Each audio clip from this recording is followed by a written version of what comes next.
for today's game, we're going to be playing Baldur's Gate 3. It is one of my absolute favorite games. I am very much into D&D. I mostly play with the 5e system, and I am absolutely enamored with the lore. So, obviously, Baldur's Gate 3, when it came out, it became one of my favorite games very, very quickly, and I played it for 2 years straight. Almost. Took a little break, and I think it's time to come back. I've been wanting to do some Origin playthroughs. Um, I'm very excited to put myself into the shoes of some of the Origin characters. Um, as people will know who have played D&D before, role-playing is a very large part of the game. You don't need to be good at it, but trying is always encouraged. And I thought it could be fun to try and roleplay our favorite Githyanki Lae'zel, or as some like to call her Basil, today. So this will be part one of the series. Let's get into it. So we are in the starting screen of the game. I do have some mods installed. Mods for just making playing a little bit more comfortable. Some extra equipment for the various classes that we might play with. And also, we have some mods to add additional subclasses and or feats and traits that some of them can do. We have the mod that unlocks the leveling up to level 20. Additionally, a XP modifier just to be able to keep up with that. And then a additional feat. So we're going to be getting a feat every second level. So without further ado, let's get into it. We're going to start a new game in Tactician as Lae'zel.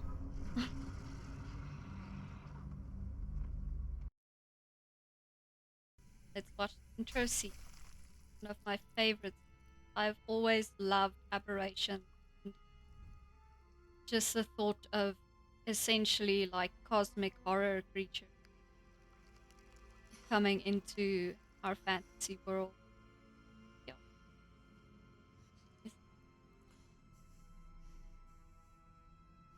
Githyanki.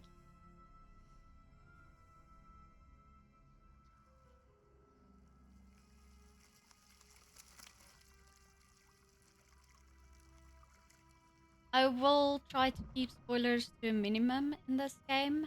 Obviously, I've played it a lot. It has been a while since the game released, but I do understand that some people have not had the chance to play through it. It is quite a lengthy game. Here's our favorite scene. The tadpole going into the eye. Yummy. Always fun to see that.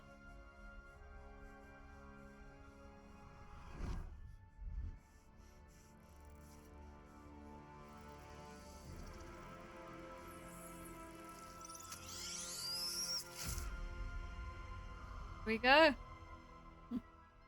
We have been infected successfully.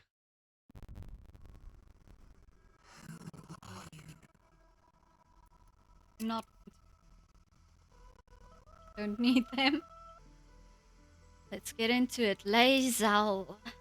Lae'zel was raised ready for a life amongst the stars, mercilessly conquering the cosmos as a Githyanki soldier. Grounded, she must deal with the world she doesn't understand and find a way to serve her people in a plane that despises her militant kin. So, I love the whole Gith race, the Githyanki and the Githzerai. In the new 2024 5e edition, they have mentioned that they have made some changes to the categories of the monsters, and Githyanki, Githzerai all now fall under the aberrations category. which is what the Mind Flayers also fall under.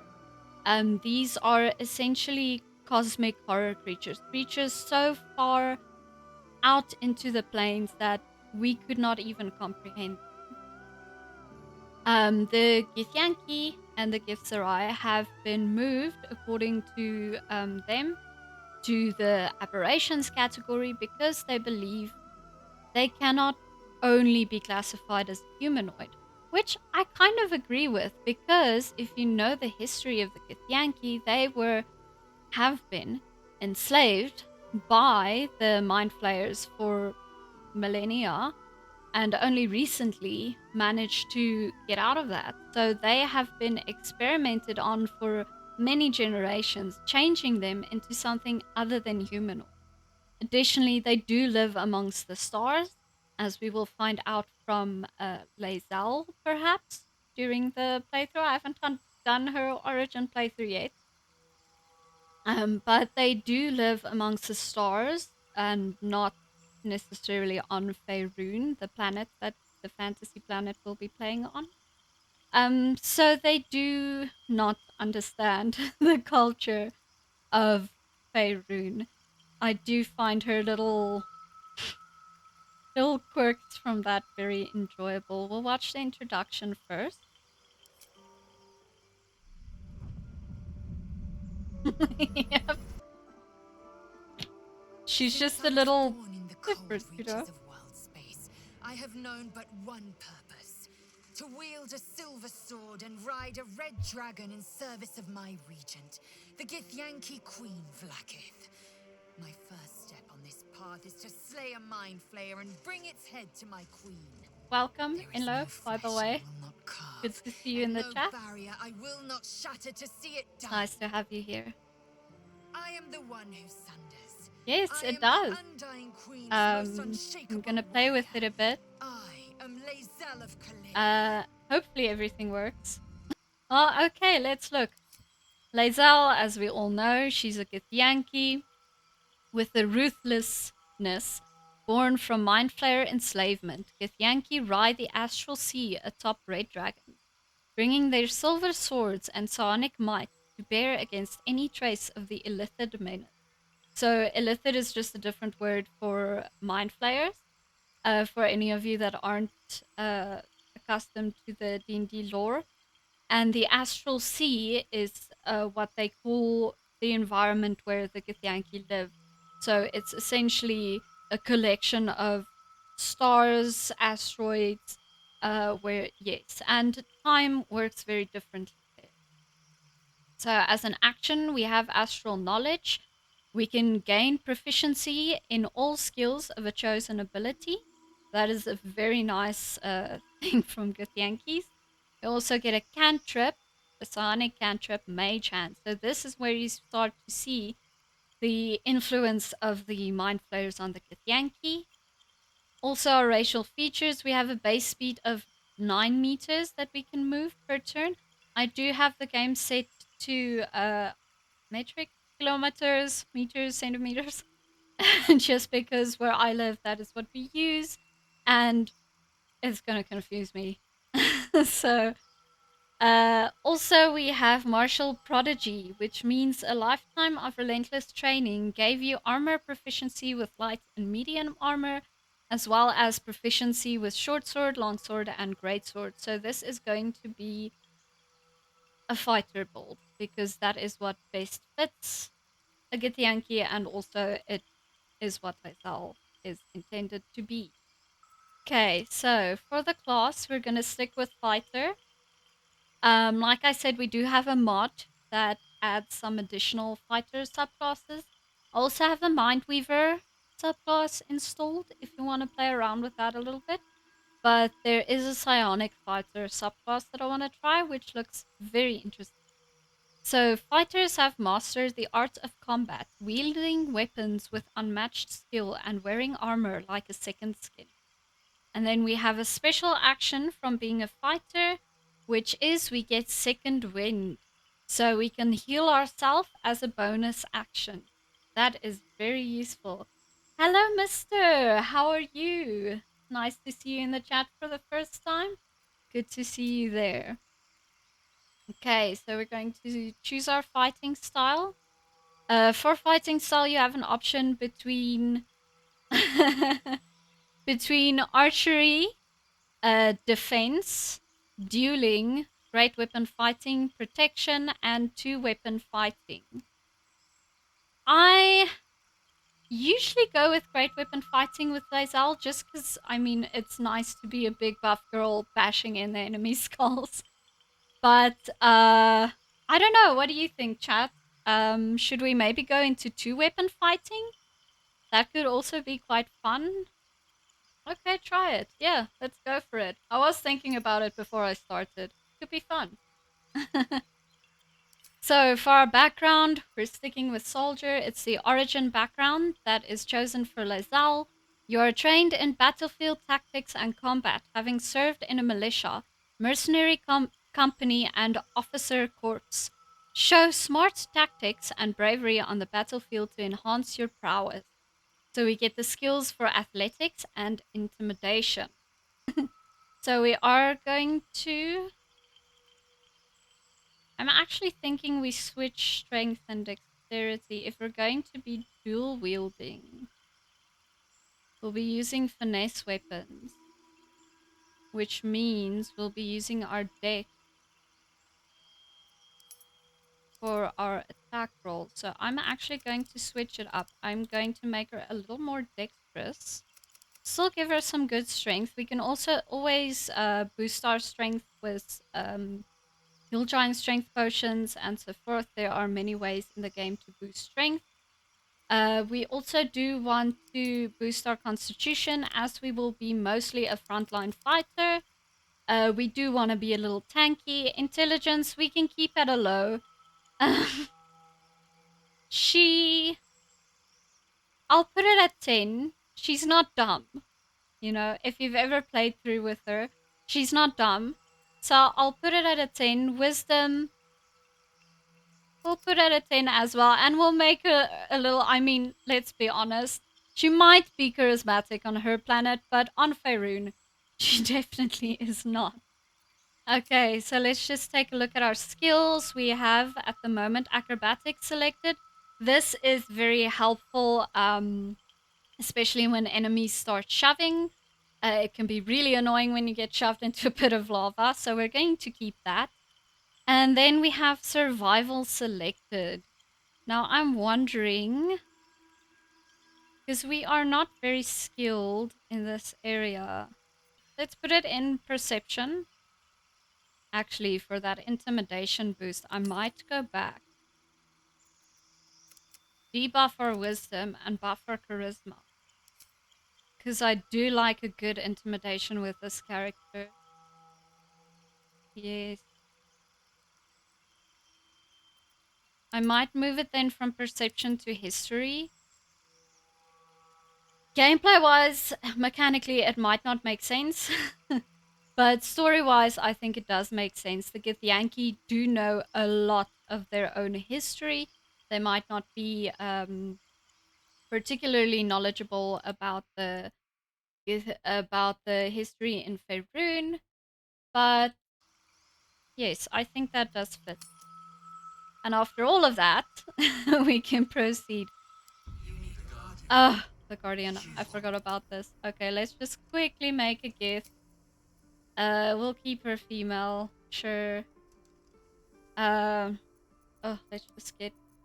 I want to see your face before we make you all different. I'm not going to spend too much time. Face isn't actually too bad. Do we want to give her a little scar? Forgot I have a scarring mod on. Yeah. Let's make her a little bit older, kind of like a mentor. Yay. I'm not gonna put any tattoos on them. I do like to just keep the Githyanki clean because of their iconic spot. Yeah, we'll keep the eyes that color. I like it. She doesn't need any makeup. Just give her a little bit of hair.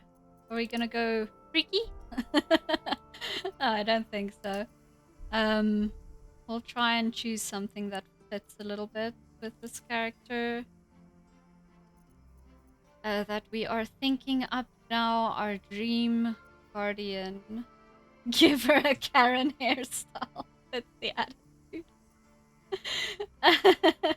I'll see if I'll try and find a perhaps this one. That could be a bit Karen.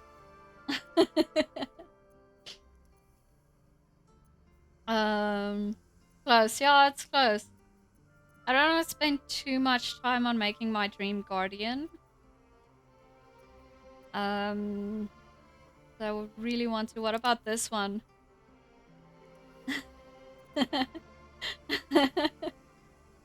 We can make her power up into Karen mode.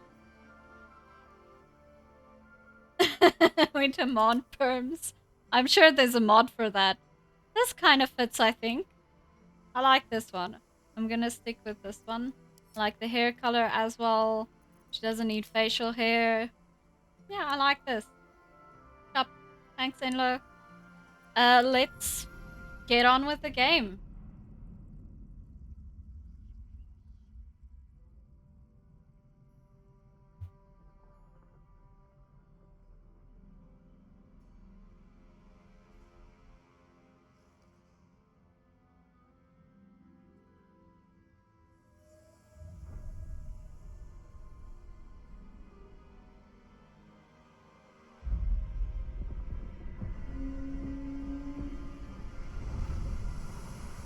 Such a good scene.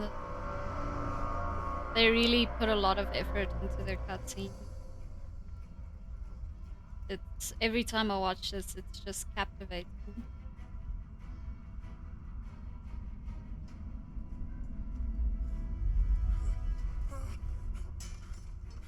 The absolute fear being a mind flayer ship.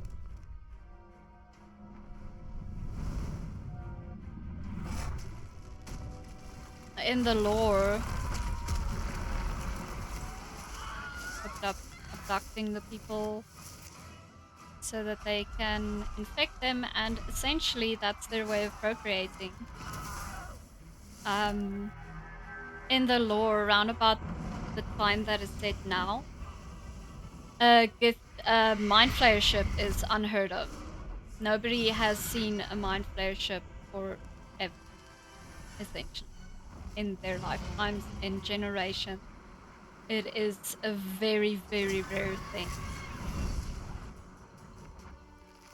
on Faerûn.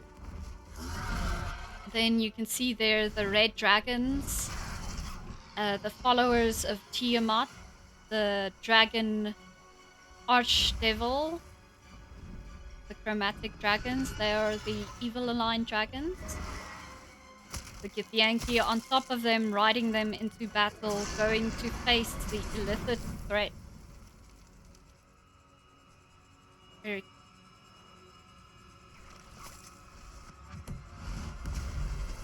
and they're plane shifting. So if you didn't know, fun fact, this, where they are now, is actually the, if I remember correctly the name, I might trip on names a bit now and then, but the Shadowfell. So this is the domain of the goddess Shar. Very cool. It's essentially kind of like what you saw in Stranger Things. It's like a duplicate of the material plane, but warped. Very cool that we get to see this.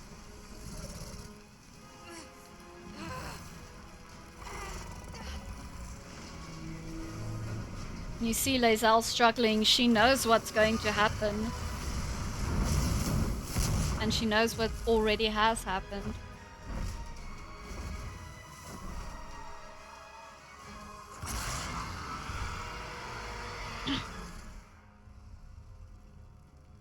Beautiful.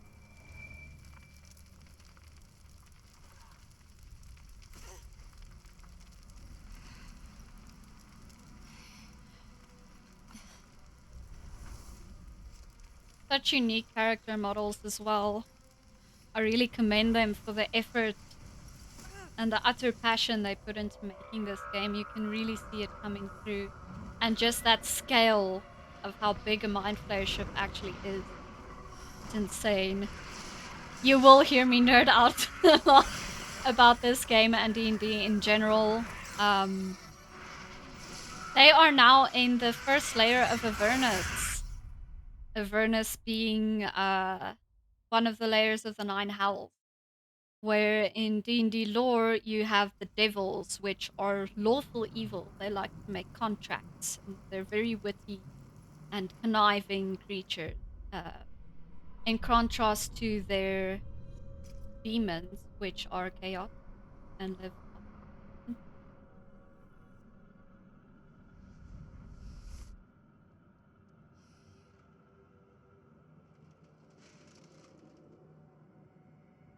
Poor Lae'zel. This must be so scary for her. Like, this is the Githyanki's ultimate fear, is being enslaved again by the mind flayers. And even just turning into a mind flayer, to them, that's death. You know?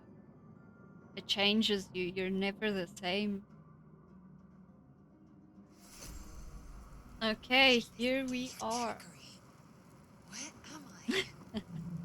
I do like her commentary. So we're not going to spend too much time. The starting area is essentially like with any other game, a tutorial area. I will be using If only I'd slain it myself. a cheat mod just to cheat for money, because inventory management on streaming, I have noticed, is extremely difficult. You don't want to spend too much time. People will get bored. So just for the sake of convenience and getting on with the story, I won't be paying too much attention to lower level loot and random stuff that you just end up selling, trinkets, because I do not want to bore you guys with that. Although it is one of my favorite things to do, inventory management. I'm sure that not a lot of people share that. Also in Tactician, we have these brine bulbs that are hanging everywhere, so when we get into a fight, that is something to be taken into consideration. As with any D&D game, you have to be aware of your environment. It could be used against you, or you could use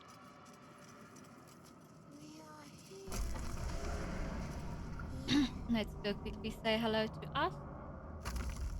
I do, myself, love us. Who we are going to meet right now. But I do have a feeling that Lae'zel will not like.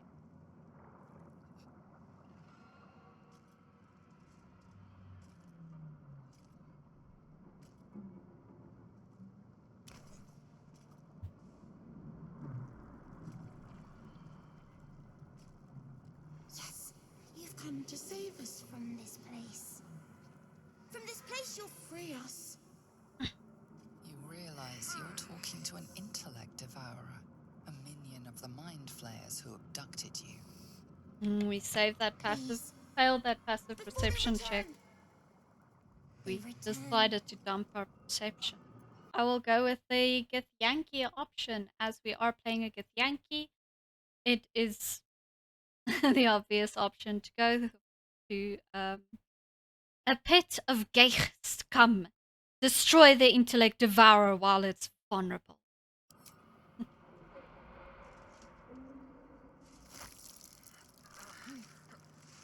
So obviously, Githyanki will not like any kind of aberration. They have an utter hatred, which is understandable, as they are the oppressors.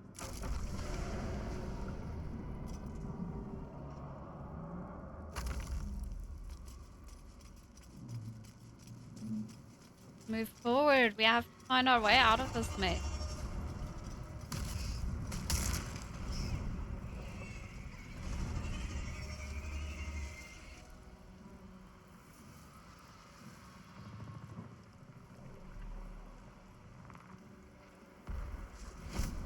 And this is our interim companion. Lae'zel, you still live. May the Queen's favor be yours. Also Githyanki. Your head throbs and your skin tingles. Visions rush past. A dragon's wing, a silver sword, and a flash of your face seen through the Gith man's eyes. By Vlaakith's touch, what is this? Skva, the parasite has already taken hold. We must take you to a crèche to be cleansed. But first, The looks we must of get it, to the helm. this theory you also need. Yes, we risk turning into mind flayers. But purification will have to wait until we take control of the ship. Let us see what a soldier of Crèche can do. It is quite interesting to see when you are playing a custom character. You get Lae'zel over there for the first time.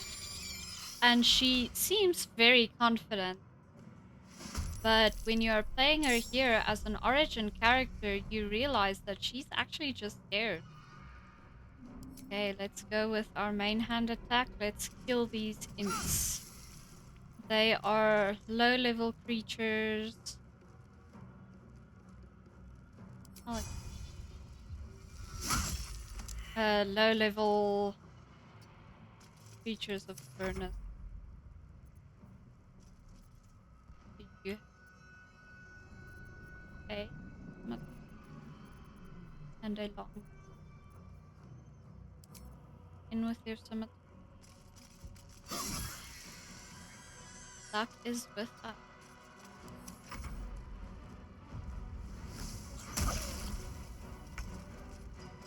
Okay. Fire. That's both. You bow. Fine. This guy. Shadow for us. Wonderful. Good. Continue to the helm. And to loot some of these bodies, to check for health potions and or other items. The imps generally only have weapons on them, and as we will be using the tutorial chest, I'm not going to bother picking up those.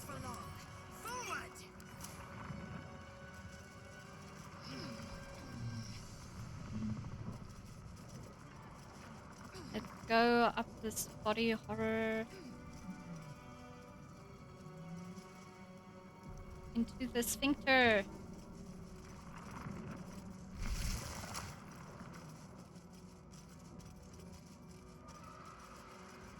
Hands off those levers.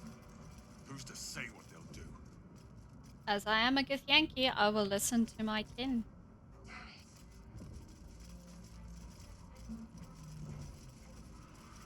See what's going on here? You! Get me out of this damn thing! There is no time. Come.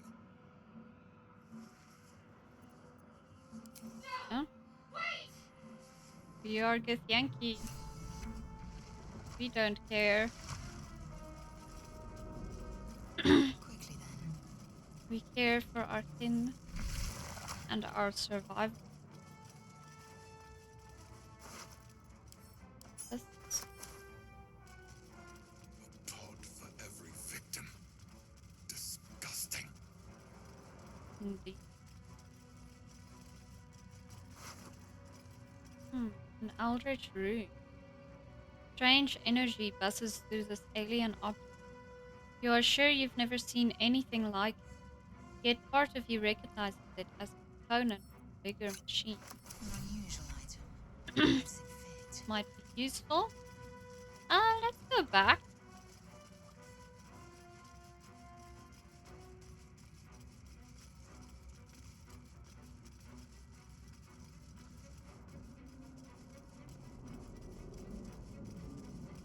Found a key.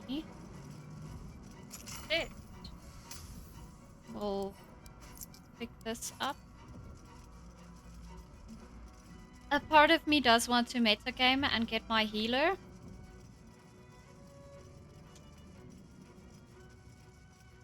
part of me wants to stick with the sword.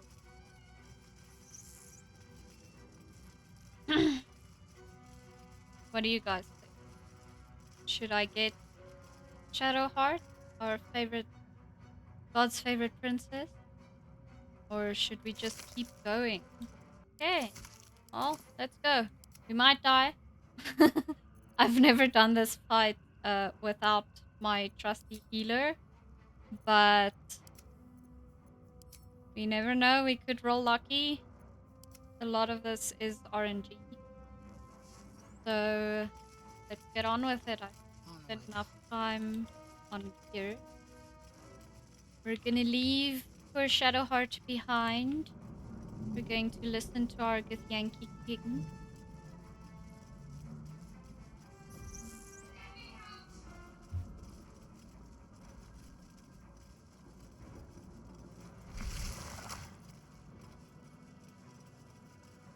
For luck. Okay, let's get into This is it. fight. The hell. Yes. The Ghaik who infected us will be inside. Do not let it overcome you.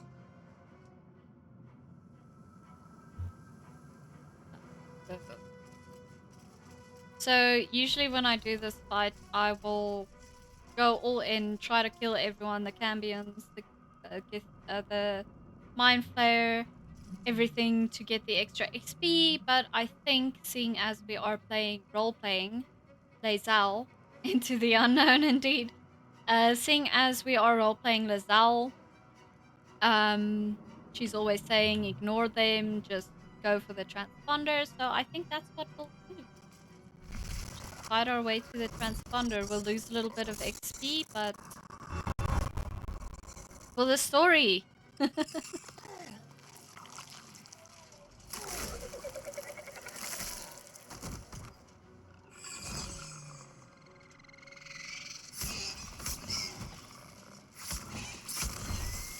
It can still be dangerous attack. Thrall, connect the nerves of the transponder. We must escape. Now. Do as it says. We will decide how to deal with the Ghaik once we escape this place. Yes, my kin.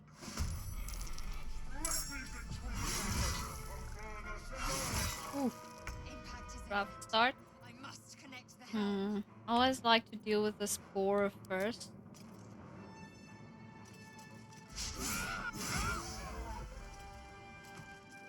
You might argue, though, that Lae'zel would not mind killing the Ghaik. So we might go for that option. Still deciding. What do you guys think, chat? Should we just... I'm not gonna waste move on you. Should we just go for the transponder, or should we start attacking the Mind Flayer? What would fit Lae'zel's story bit? Good, we got a stun off.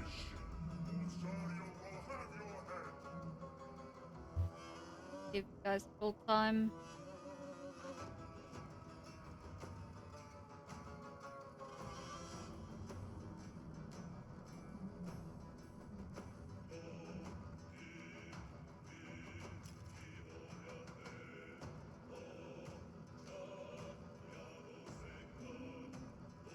Through the purple smoke.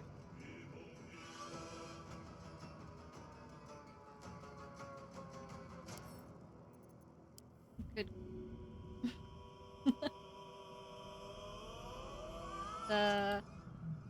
Do some damage. Let's put a little fire.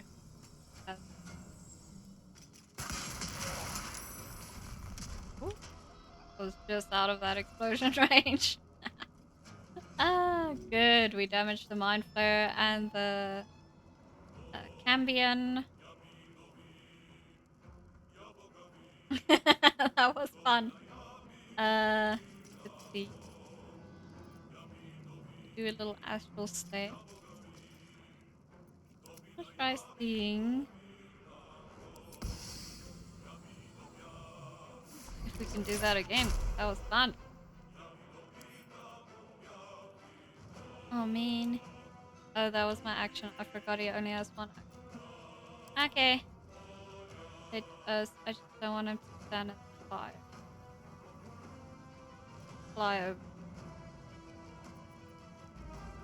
That was a waste of a turn, but live and learn. I am death. Yes, you are death.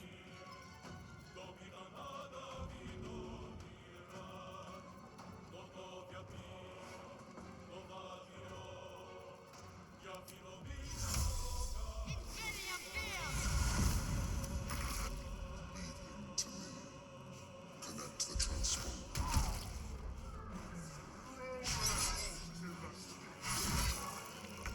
Wait, We must take the transponder. I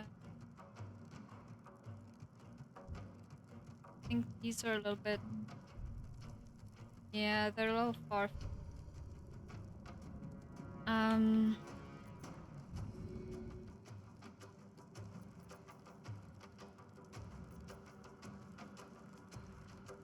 Get this Cambion out of the way so that we can focus on the Mind Flayer.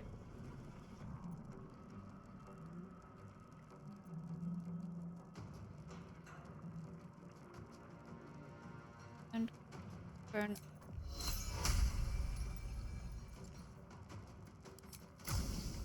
Are they? They're probably resistant to fire, lightning, cold. Please. Have fire and lightning.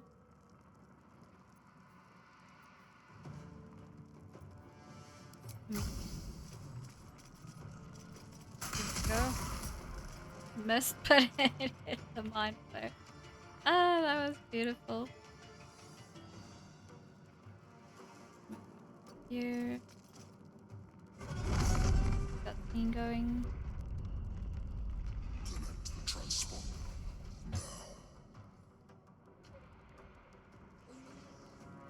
Okay, now a guy waiting for us. Let's all here. He not want to deal. So move up to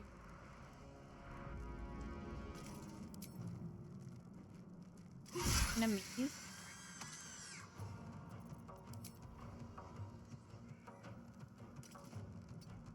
Okay.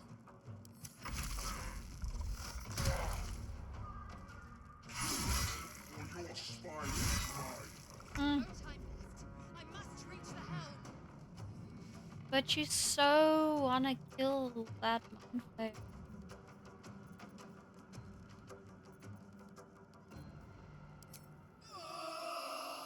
I might be metaing a little. No matter.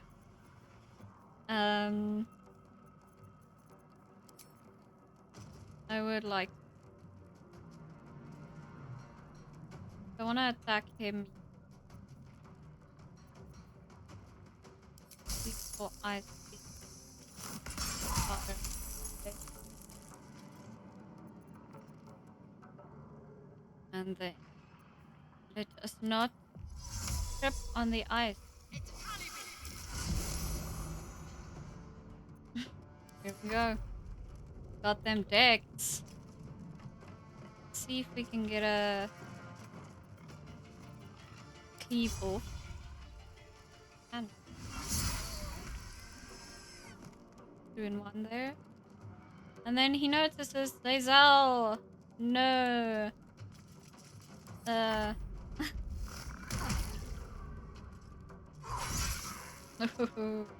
So close to death. And he's dead. Well done. Okay, now she's in trouble. You know what? She doesn't care about him. She's just going to Misty Step out of this situation. My path be true. And get to the transponder. The Helm's alien transponder. You made it in time.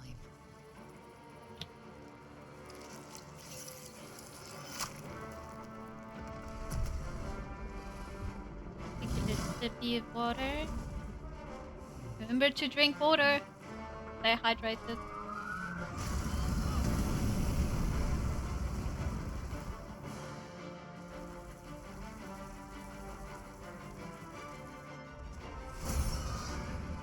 Oh, Salvatore, I'm using the Twitch integration. So you should be able to check the party list, which will probably just be me right now. And the journal as well, and when we get to dialogue, you'll be able to vote.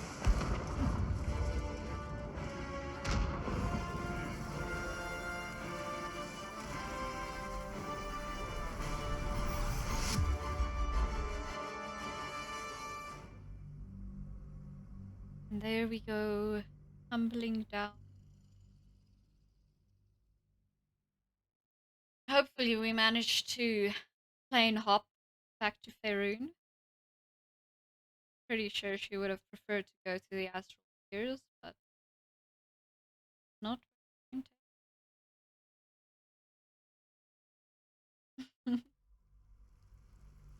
Yeah, it's really cool.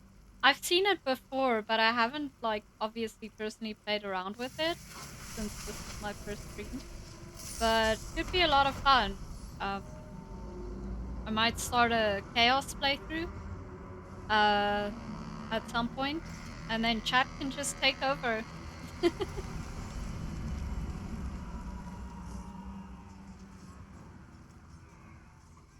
Ah, Mommy Minthara and the little goblin boys. They've had an upgrade too in the 5e 2024 rules set.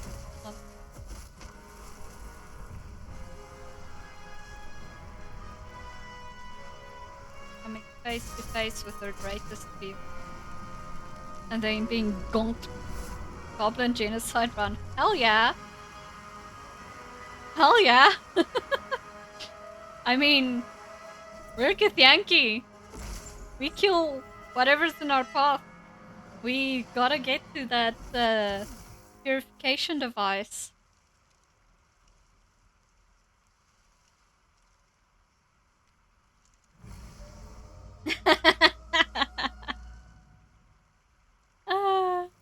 Should start an evil playthrough. Throbs, your muscles ache. Memories of the last days swim through your head before taking form. Let's try the community poll. Let's see if it actually activates. Might take a little bit. I think that's how you activate it.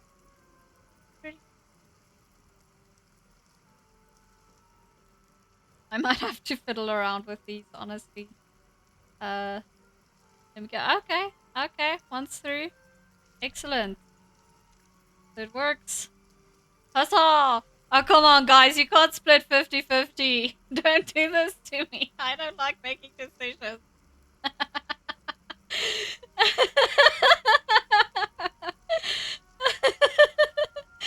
Oh my gosh.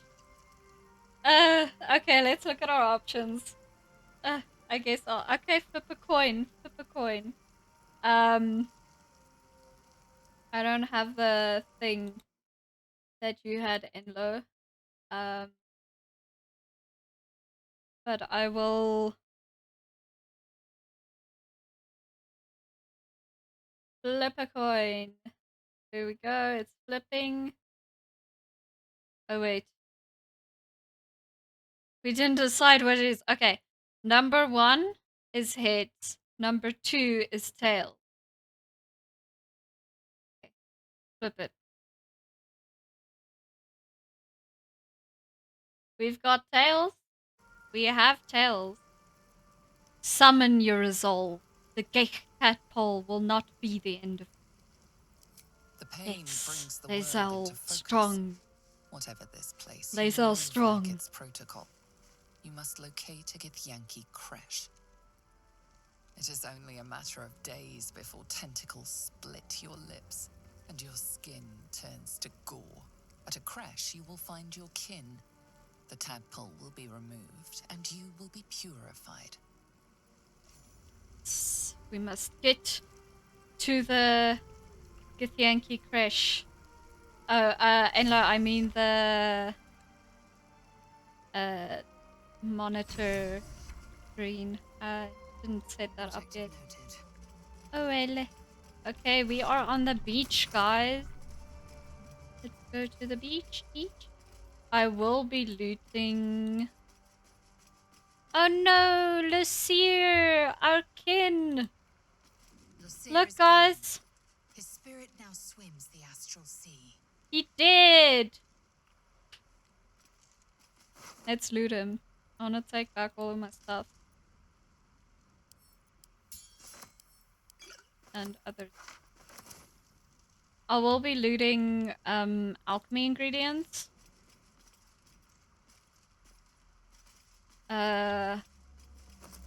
Just because obviously potion making in this game. Yeah. Do you have a little brain in you still? No. You do not have a brain. Shanties for the bitch queen. Ah. Fresh water.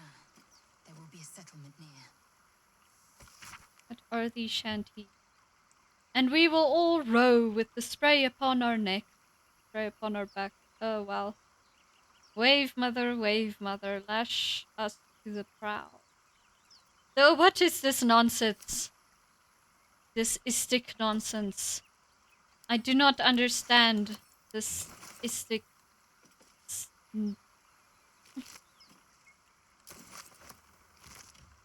Yes, fish.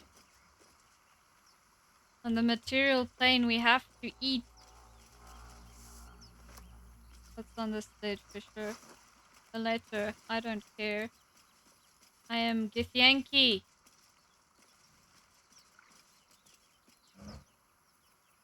We do know. I will pick up the book. I hear something in the distance. Oh, we got a fish and some money. Take that. Nothing in that one. Nothing in that. Oh, look who it is. It is our favorite little healer. Bashing at a door. Our worst enemy. Blasted door, What? Stop! Not another step or I'll... Wait. You're one of that lot who are attacking the ship. Suddenly you That see lot. what she Wow. sees, feel what she feels. Distrust, hostility, because you are Gith. Bitch. No. You were on We the ain't ship. going to be judging Captain. based on race. I can feel the Species. parasite in your head. And you ran away, as I recall. Left me to die, trapped in a pod while we tumbled through hell. Yes. Well, now you can run away again, Gith. Keep back. Okay. Chat. This is up to you. Use your sense. If I wanted to harm you, my blade would be through your throat. Is everyone on Faerûn mad? Or is it just your singular affliction? Hold your tongue or I will slice it out. Call her bluff or move back. Let's see what chat has.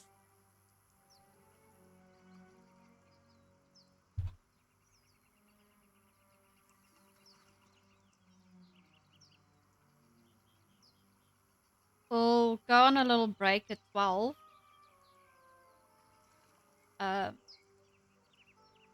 Just to go to the bathroom, get a snacky, maybe a coffee.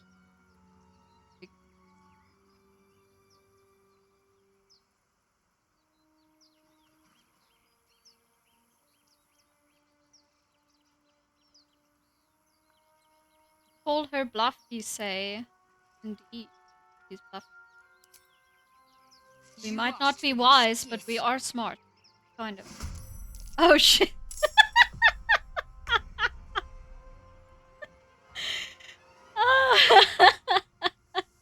Okay. Are we gonna kill God's favorite princess? Or are we gonna non-lethal this and see where it ends up?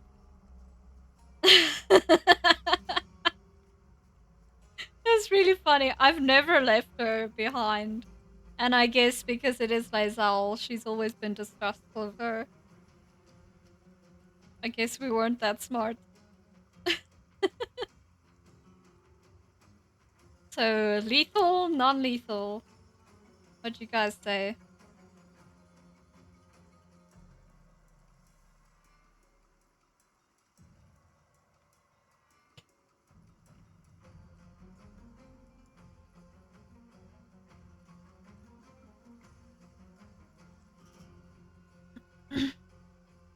I kind of wanna see where she goes. Like, if she stays in the story, like, can you find her in other places as well?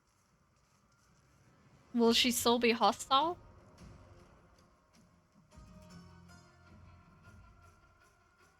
True. True. It is the Lae'zel thing to do. It is the Lae'zel thing to do. Oh gosh, we're gonna kill our healer. We'll have to think who else we're gonna turn into a cleric. Or try to go cleric free this round. I don't know. We'll have to see. We gotta play it true to Lae'zel. It's a role-playing playthrough. Oof. And we get a relic sooner. Wow. That's interesting.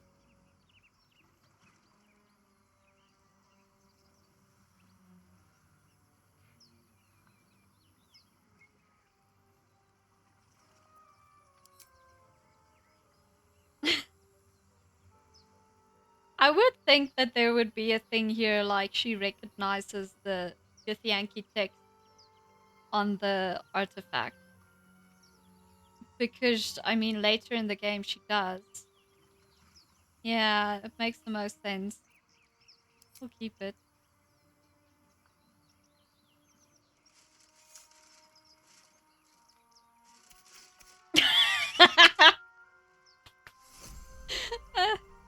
Done with that. Wow. Oh, poor little Shadowheart. May she rest in peace. I'll take your food though. Will be useful for survival. I don't think I have the strength to pick her up. Nope. We can't raise her, guys. Sorry. I mean, can we? We can raise her. Do you guys want to raise her? She's probably just gonna want to fight again, but it might be interesting. I don't see why Lae'zel would raise her though. I'm back on now.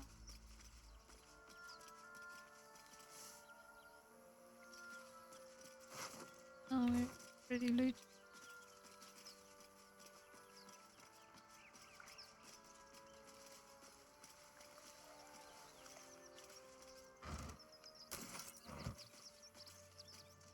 These istiks and their money. Unclear. We do things differently. I assume. I don't actually know how their trade system works. Unclear. There's nothing in the door that I've seen. Although I might have just missed. More of the Mind Flayer's pets. Oh no! We must kill them! We must kill the brains! More stuff. I'm fired. Can you shoot them? I have to get- Yo, I need to get a longbow. Oh well. One strike could prove lethal.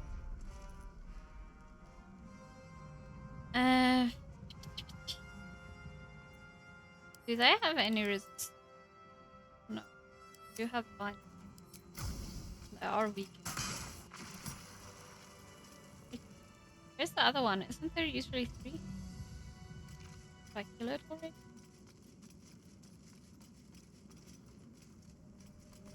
So chat, do we go raise Shadowheart? Or do we leave her to fend for herself in death?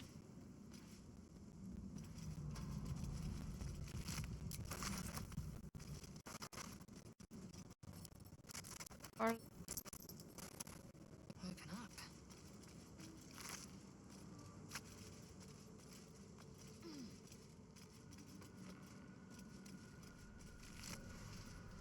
version of speed?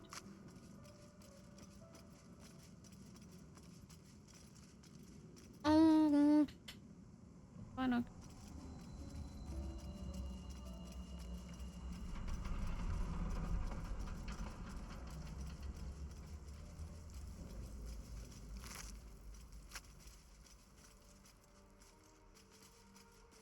Mer Open up.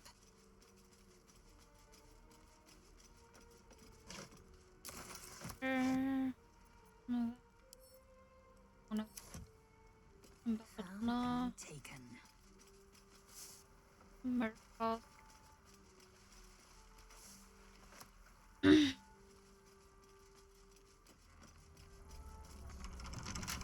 Locked chest. I think not. Gold.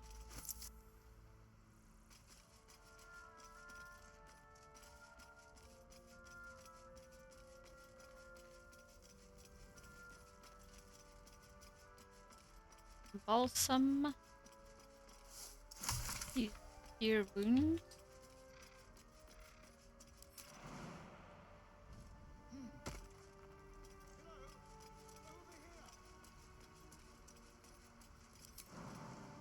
And we can level. Let's do that. Okay, we're going into level 2.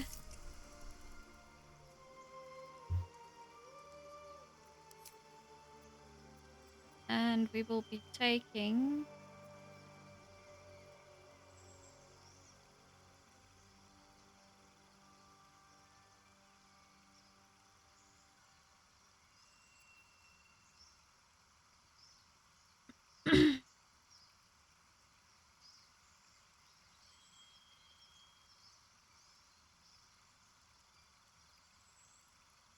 Steel Wielder might be.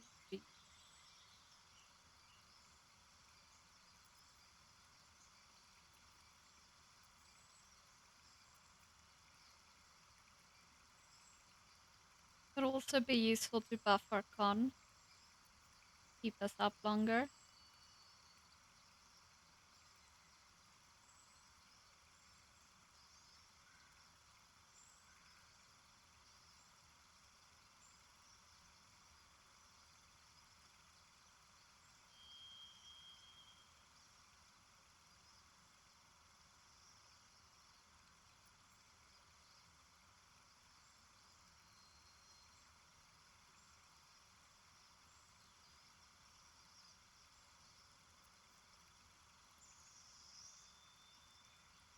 I'm gonna be boring. No, I'm not gonna be boring. I'm gonna go with Dual Wielder. Gives us a boost to our AC. And it opens up which weapons we can deal with.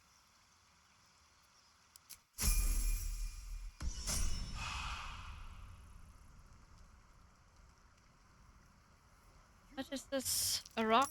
Deep grooves in the mud around that rock. We must move it.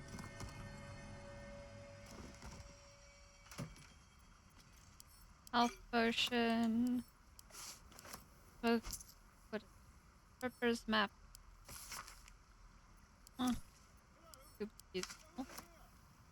Notebook.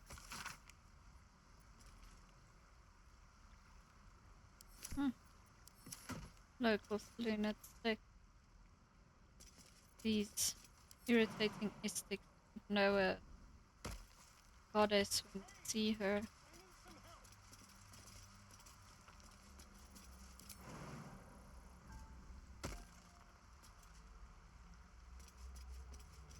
Go see what all the shouting is about. Please? Who are you and why are you yelling? I've got one of those brain things. There, in the grass. You can kill it, can't you? Like you killed the others? An abomination? I will kill it! There. Can you see it?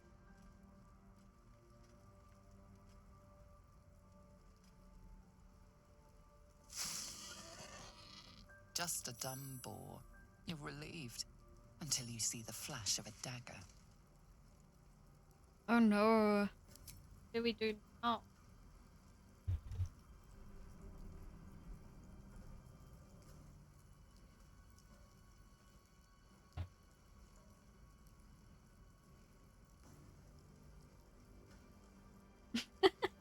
If this is a robbery, you're off to a bad start. I'll one more step and I'll make you eat that knife.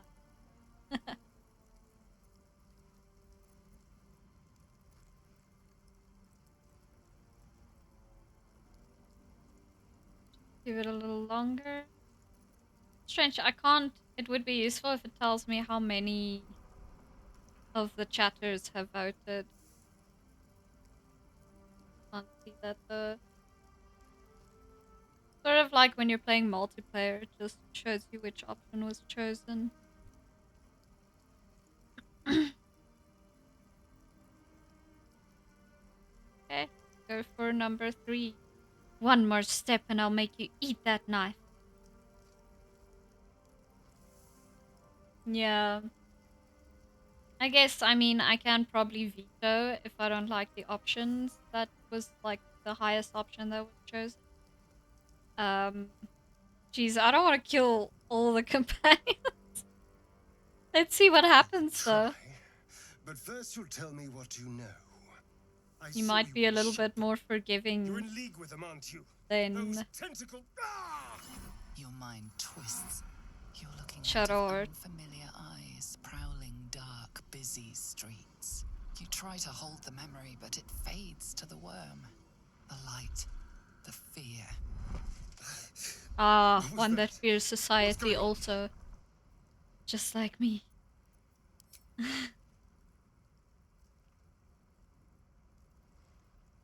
I mean, she would know.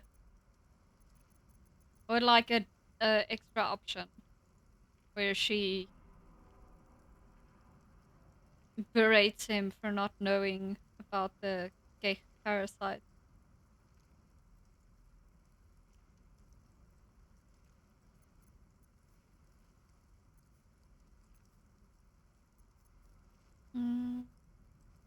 I'm not sure where I would access that. Let's see if I... No.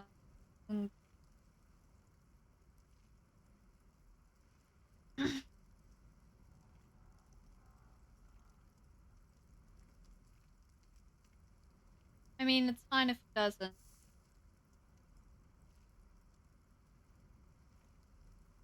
Not a massive issue. By the way, how's my sound? Possibly. Press it again.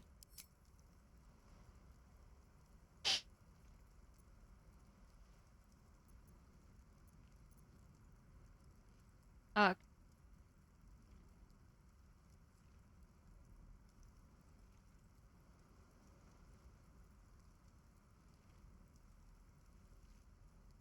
I would say put the knife away and I'll tell you everything because she does know. The first two options don't make any sense for her. Yeah, go with that. I'm not an idiot. It has to be those tentacled monsters.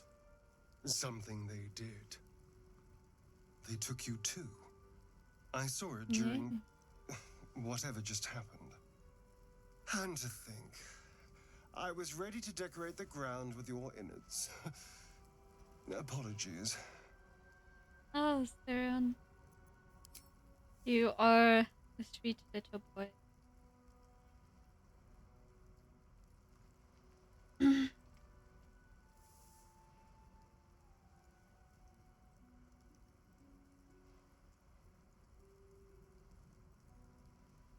I'd probably go for option 2. Sounds good. Might just be my speakers game quiet. Could possibly be. I'll boost the game's audio. Just let me know if it's too loud.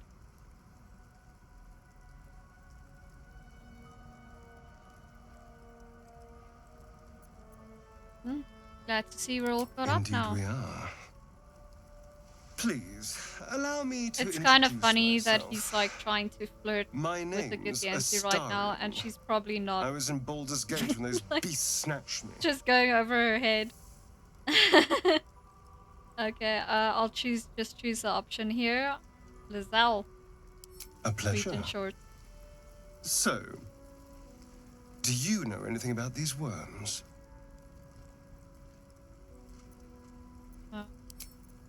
Do a poll for this one. She'll probably be truthful, like say the whole thing.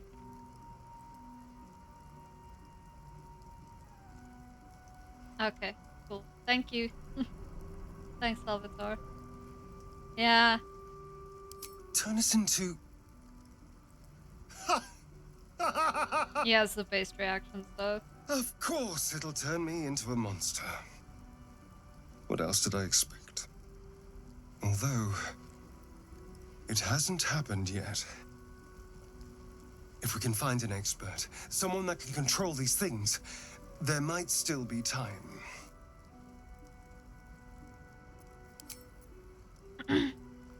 Control it, we need to get rid of it. You should travel with me. Odds are better. We need to get moved. Shelter at my camp. I've no. I'd probably go for number 1. Seems like the most Lae'zel thing to say. Maybe she can sway him. Get him onto a righteous path with our Lich Queen. Control it. We need to get rid of it. Well, yes, of I course. can't do her voice. But first things first.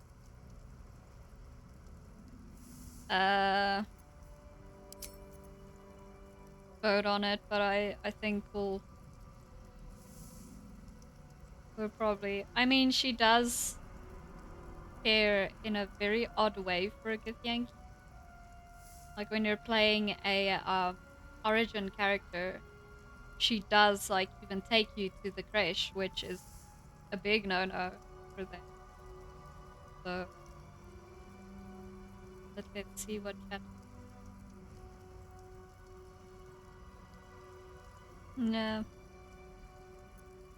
And it does make sense tactically. Like, she's supposed to be a very tactical person. You know, I was ready to go this alone, but maybe sticking with the herd isn't such a bad idea. And you seem like a useful person to know.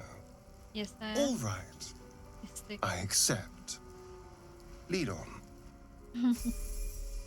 It is nice to not hear them talking, like, when you're doing the origin playthrough. Some of them get a little bit too many. Like, they are extremely good voice actors, but after playing almost 10 times. Anyway, okay guys, we're gonna take a little break here. I'll be back probably in about 10-15 minutes. I think that would be good. And then we can play for another We'll try to aim for an hour, hour and a half, see how far we get. Okay, see you guys in a little bit.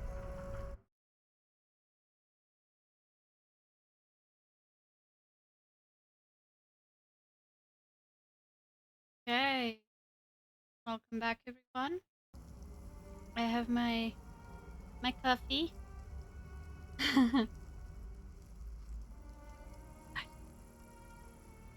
And I had a snack. And I'm ready to go. So let's keep going. So we just got a Stereon. We should probably level him. I would prefer to just redo his attributes before. Oh, that's interesting. So, Salvatore, I don't know if you're back yet, but if you are, I put on the 5e rogue subclass mod again for so it'll be interesting now to see how that works. Okay, second level rogue. We now get coating a weapon with poison will regain a bonus action. That's really interesting because I often kind of forget to use my poisons and to coat my weapons, so this might be a really good incentive for that. Because you can coat, because usually it takes your bonus action to coat the weapon, but now you can coat it, then you get back your bonus action, and then you can do another stabby stab stab. So, and then obviously we have our cunning action, which means we can hide, dash, and disengage as a bonus action. We should try to get to camp pretty soon so that we can just put some different gear on our guys that we are picking up. Unfortunately not Shadowheart. But yeah, let's keep going. Quite curious to see where this Origin playthrough is going to lead. Obviously it's the same story, but every time you play through it, it plays differently. I'd rather it be hurt than me. Do be careful. It is hurt. To Kill it. battle. Ghaik. Die, Ghaik. Death is too kind a fate. Indeed. Through them. The weird aliens. Even if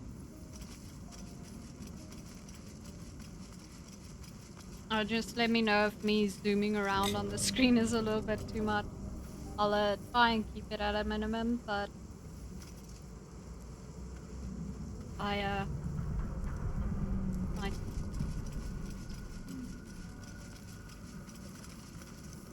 In here.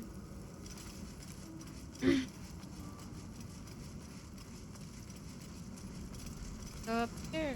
I wonder who. We're meeting here!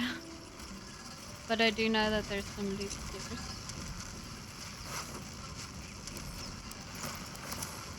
Food back. Oh.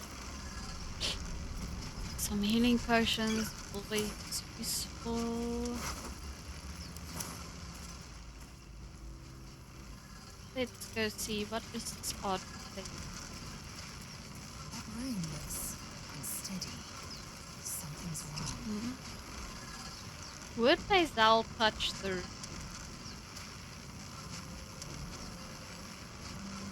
I'm actually quite unsure.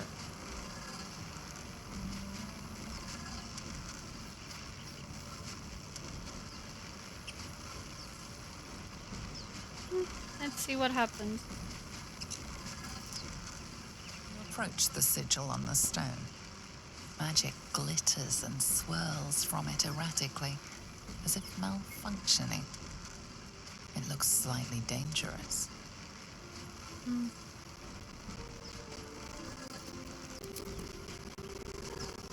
Let's see. Let's see what the chat says.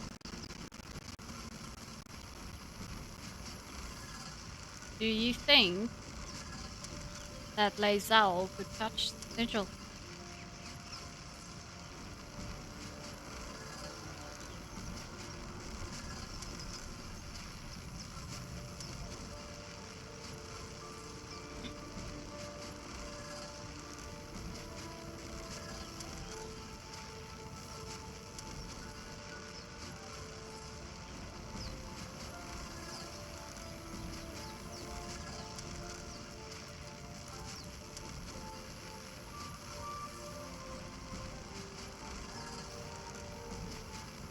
Okay, keep the game going.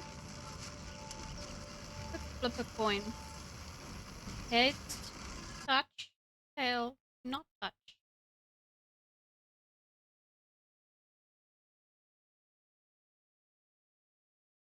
It is then.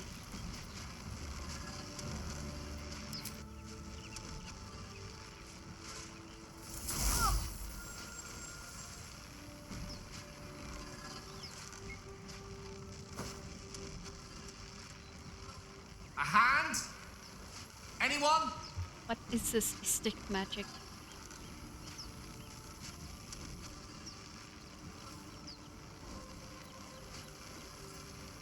So we have the options. Who are you? Clap the hand.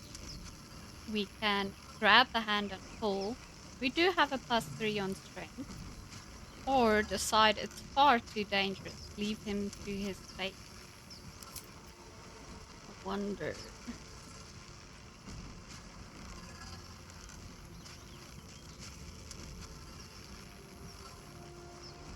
Like, on the one hand, she might be curious.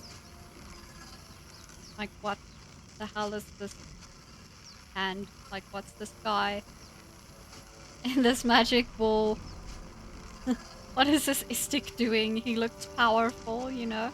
He could be a powerful ally to have. On the other hand, she might feel that it's a waste of time.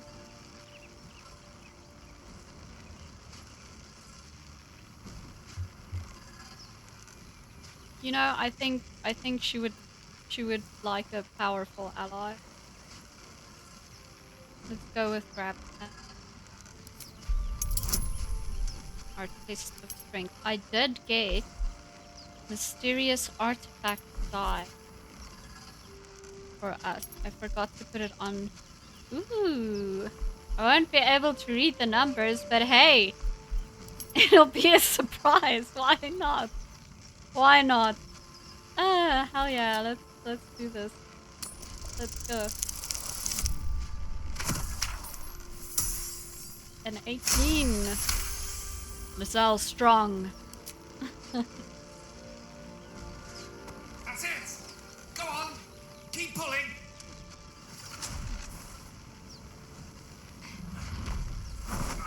That's what he said. Bad jokes. Oh. Hello. Hello. I'm Gale of Waterdeep. I'm Gale of Waterdeep. Apologies. I'm usually better at this.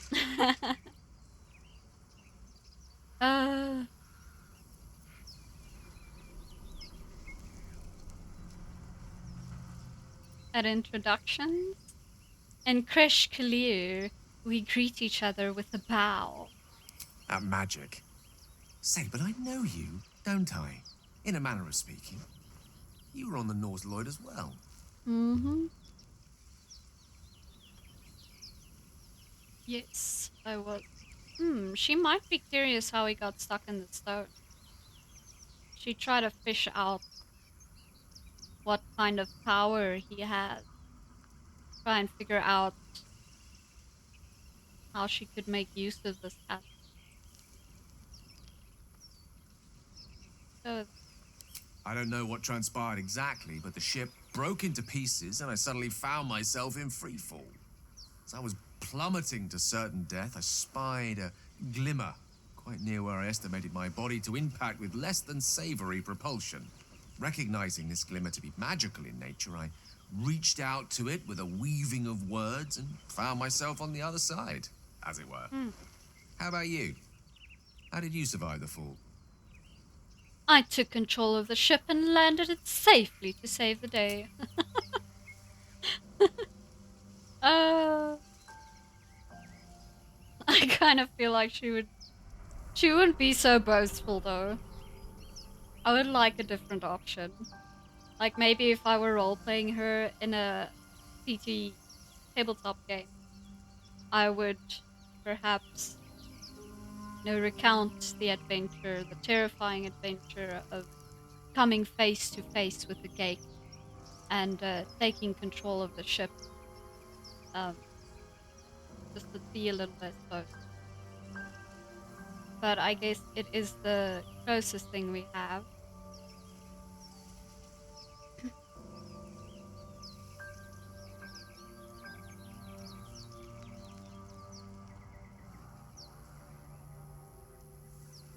Give it a second.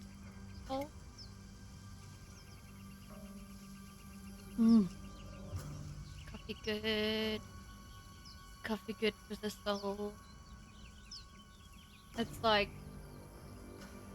it was like 12 in the afternoon here when we took our break. And I just had the weirdest night of sleep. We have some cats in our house, and they decided last night for some reason to be extremely cuddly to the point where they were like lying on top of me, which is very uncomfortable. But hey ho, here we are. Okay, so I'll just take the reins here.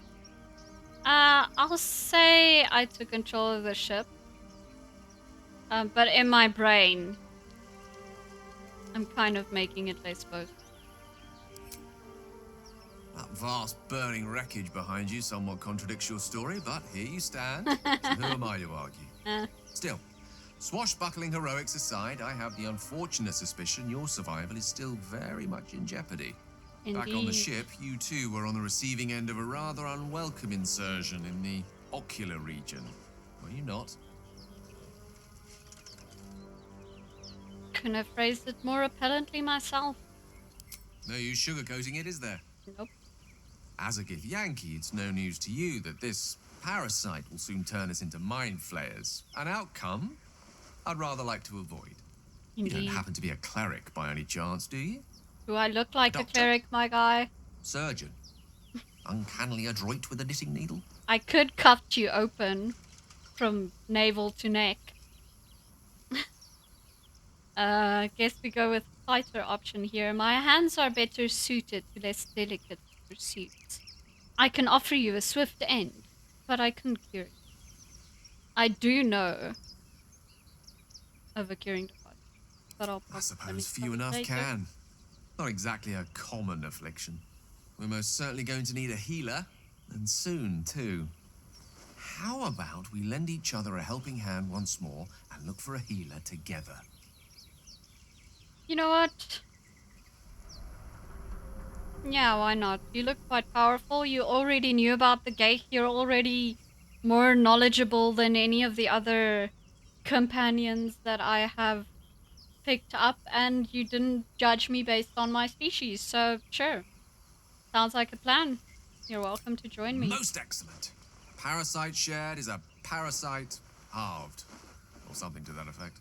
Oh, No. but before you think you're about to embark on a journey with most ill-mannered a man, thank you for pulling me out of that stone. It was an act of foresighted kindness, I I assure should actually take a look if there are I have any a feeling mods ample opportunities will for present themselves for me to return the favor. wizard subclasses.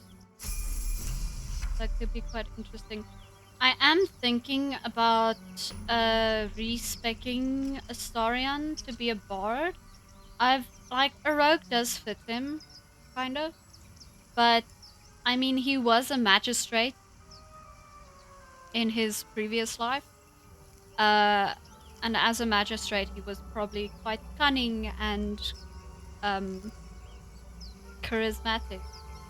So, I think it would fit. And also, I feel like the bard subclass is highly underrated. I do love playing it. I did my first Dark Urge playthrough as a bard, and it was so much fun. Turned out completely different than I thought it was going to, how I planned it, but it was a lot of fun. So I'm probably am going to change him. Although I do have the mod to make him a swashbuckler rogue, which could be fun. I don't know. We'll see. We'll see who we pick up. Because you do want to kind of keep in mind the party dynamics. The classes that you have in your party can really decide how your encounters, how the fights go. But let's level up Gale. We do need to get withers, old man withers, before we can go and respec some people if we want to. So let's do this first. Okay. It does though, doesn't it? It does benefit the bard. Oh, welcome back, Inlo, by the way. We've picked up Mr. Gale over here. We're about to level him up. I am quite curious. I'm a tad bit boring when it comes to wizards. I do tend to just go for evocation. It's very handy that your spells don't affect, like your AoE spells don't affect your party.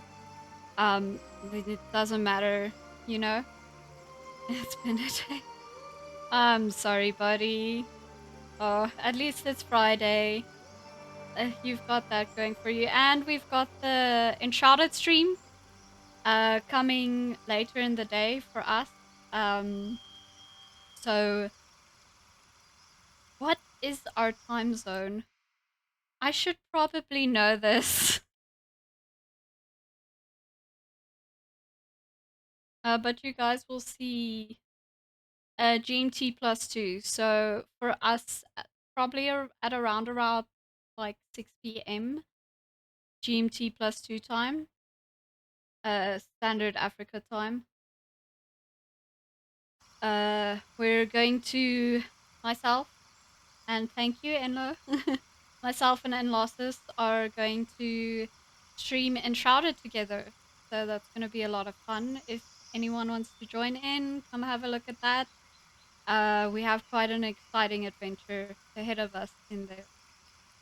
But let's get back to the level up. So I usually go for evocation, which is kind of the boring option. It's the obvious option. It's like taking lucky for your feet. But I am quite curious what you guys think. If there is a different class that you've played with that was a lot of fun, or, you know, any suggestions from the chat for a different class other than evocation, or do you guys agree just go the standard route?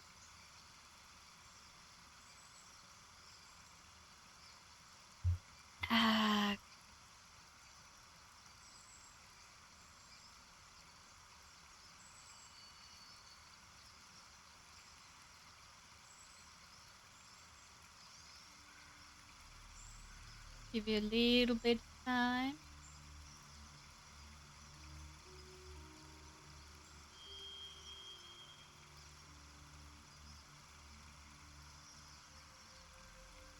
Vocation is powerful. Necromancy is kind of ass, at least as far as Player's Handbook 2014 is concerned. It really is, though. I haven't read through the Necromancer. Actually, I don't remember if 2024 has a Necromancer subclass. I don't think it does. I didn't check. But if they did or do create a updated necromancy subclass, I would love to see what they do with it because it really is awful. We've got abjuration. You twist and harden the weave into arcane wards to protect yourself and others. Learning yeah, we know that. Okay, you gain 2 spells. Yes. Arcane ward. The residual magic of your spells form a ward around you that protects you from harm. could be useful. Enlo says, never looked at enchantment, but might help for some creative solutions depending on what the subclass does. Well, let's take a look at enchantment then. Enchantment. Your magic influences, beguiles, and bends the will and conviction of those around you. Learning enchantment spells, yes, no. So our first class action for enchantment would be Hypnotic Gaze, which in 2014 could be really funny if you're high up and you have a flying enemy close to you. Well, that's Hypnotic Pattern, but Hypnotic Pattern I've seen just like makes them plummet to their death. It's hilarious. Let's see, yeah, charm and incapacitate a creature. So incapacitating a creature means they can't move, take actions, bonus actions, or reactions, i.e. they're basically useless for a turn or however long. Spellcasters have advantage on charisma checks and dialogue. Cannot attack you, it cannot act. You can maintain your hypnotic gaze each turn to extend its duration. I'm going to assume that maintaining the hypnotic gaze is going to be an action. As I've realized with Baldur's Gate, there is a mod that you can recast your spells or maintain your spells with a bonus action. I did take it off, just because in the game it feels a little cheaty, even though when you play D&D, that's generally a feature of spellcasting is you can maintain your spells with your bonus action. But Hypnotic Pattern is underrated. Let me look at the actual buff. If stuff's consistent with the 2014 rules, level 6 allows you to burn a reaction to redirect enemies. That's interesting. Yeah, we'll have to see how consistent it is. It is pretty spot on with the 2014 rules from when this game was made. But some of the things were changed. Like I said, maintaining a spell usually in this game costs you an action. Let's take a look at divination, what you can do. Oh, you get the portent. And sometimes creatures not aware they were charmed at level 6. Oh. It does kind of fit him. Because he is a very, like, charismatic, you know, like, character. So it could fit him. With divination at level 2, we get portent. You can change the die of any attack roll or saving throw rolled near you to one of your portent die.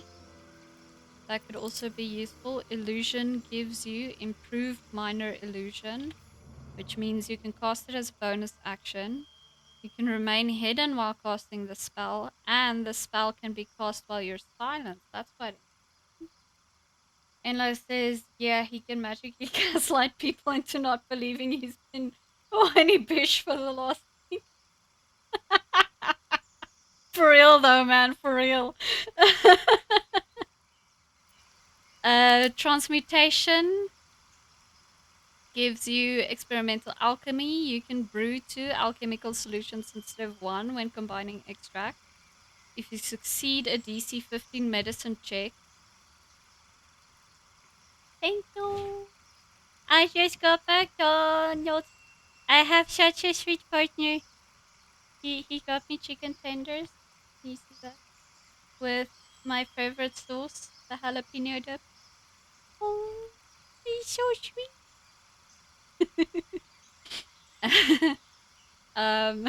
Anyway. So that's if you succeed at DC 15 medicine. I mean, his whiz isn't that good, I think. So, I'm not sure. Thank you. And I got a drink. Yay. We've got conjuration, which could be fun. The conjured elementals are quite beefy in the later levels. They can make or break an encounter, we've realized. At the first level, second level, you could just get, create, or destroy water. I do have a mod that changes it to ritual. For necromancy, we have Grim Harvest. Once per turn, if you kill a creature with a spell, you regain hit points equal to twice the spell slot level used, thrice if it's a necromancy spell. Undead on construct are not unaffected. I don't think I'm gonna go necromancy, just because it's annoying. I think we'll go with enchanted for this run. I actually think it kind of fits in. So let's see, what do we want? What do we want? I'm assuming then we already have I will take shield. Always take shield. Shield is, if you're playing wizard, shield is just one of those spells that I think has to be first on your mind.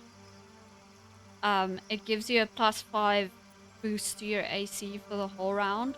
So especially when you're fighting a horde, it can really help you. And it's a reaction, so very useful. Let's see which enchantment spells we can get. Tasha's Hideous Laughter leaves the creature prone with laughter without the ability to get up, and prone gives can't take actions, bonus actions, and reactions. Has disadvantage on strength and dexterity checks, so Lae'zel can throw them. Attacks on prone creatures have advantage when made within 3 meters. Yeah, that could be actually very fun to play around with. Let's see, what else do we have? I'm gonna try and take different spells than I usually do. We also have Exhort the Risen. Subjugate the undead with your commands. That could be useful, but I think only a little later on in the game. We're not really gonna... Jim's magic missile is dope. An apprentice wizard can cast an ordinary magic missile. Yawn. Instead, fire twisting, hyperallergenic, gluten-free darts of magical force. Jim's dark magic deals 2 to 8 force damage per dart and additional damage on a critical hit. That's quite nice. Disclaimer, Jim is not responsible for any magical darts that go astray. That is really funny. I don't know if that is how it's written in the D&D book, but that's hilarious. Let's go with Jim's magic missile, because we can always just learn the enchantment spell. If any of the darts hit a nat 20, they do double damage. Yeah, that's really powerful. Like, I mean, it's a 5% chance to get a nat 20, but if he does, that's like being a wizard rogue. That's really cool. Yeah, we can always learn the enchantment spells when we find them. I'm gonna cheat for money anyway, so we can just buy all of them. Doesn't matter. Okay, let's prepare our spells. Yeah, but roll like 3 or 4 times, so the chances are much higher per spell. That's very true. That is very true with magic missile. Math. we math hard. Okay. I'm gonna take the mage armor. Gale is so squishy, especially the beginning. So I'm gonna put shield on him with the mage armor, just because he does have a lot of evocation spells. He's made to be an evocation wizard. We do have sleep, which is an enchantment spell, and I do like sleep, especially 2014 rules. Lower levels, sleep is really good. Higher levels, not so good. 2024 rules changed that, but we are playing on 2014. Let's take Jim's magic missile.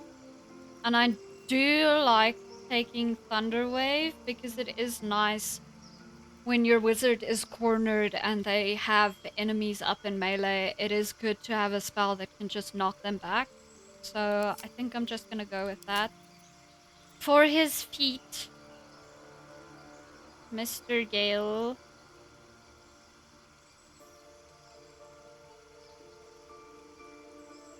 Stats aren't that bad. I mean, I might want to fiddle with it a bit, but it doesn't look too bad. Let's, are we just gonna go the obvious route here? Take Warcaster. You gain advantage on saving throws to maintain concentration on spells. Very useful, especially if we're going to use the Hypnotic Gaze. That's going to be extremely useful. And you can also use the reaction to cast Shocking Grasp at a target when it's moving out of melee range instead of bonking them on the head. I mean, it's the obvious choice for wizards, but what do you guys think? What feat? Should we look at some other feats or just take Warcaster for now?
Okay.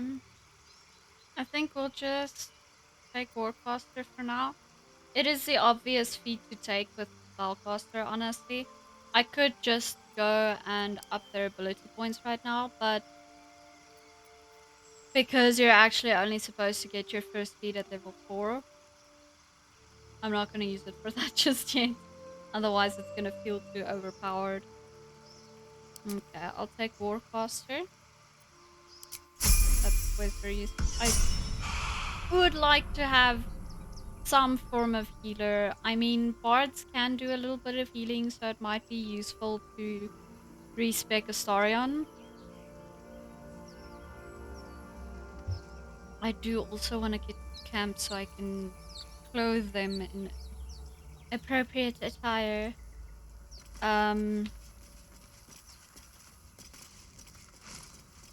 But maybe, yeah, that's all. We should get to a trader first. So we can see what we can buy. Yeah, I don't want to face these guys with only 3 level 2. I'm pretty sure they're level 2 right now.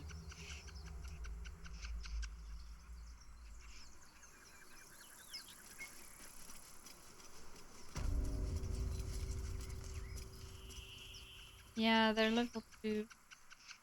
You'll die a bloody pauper unless you take a few risks. We should be able to take them Why don't we on. just wait a while? Make sure it's safe. We've got 4 guys, we're 3. Not exactly evenly matched, but we do have pretty cool skills.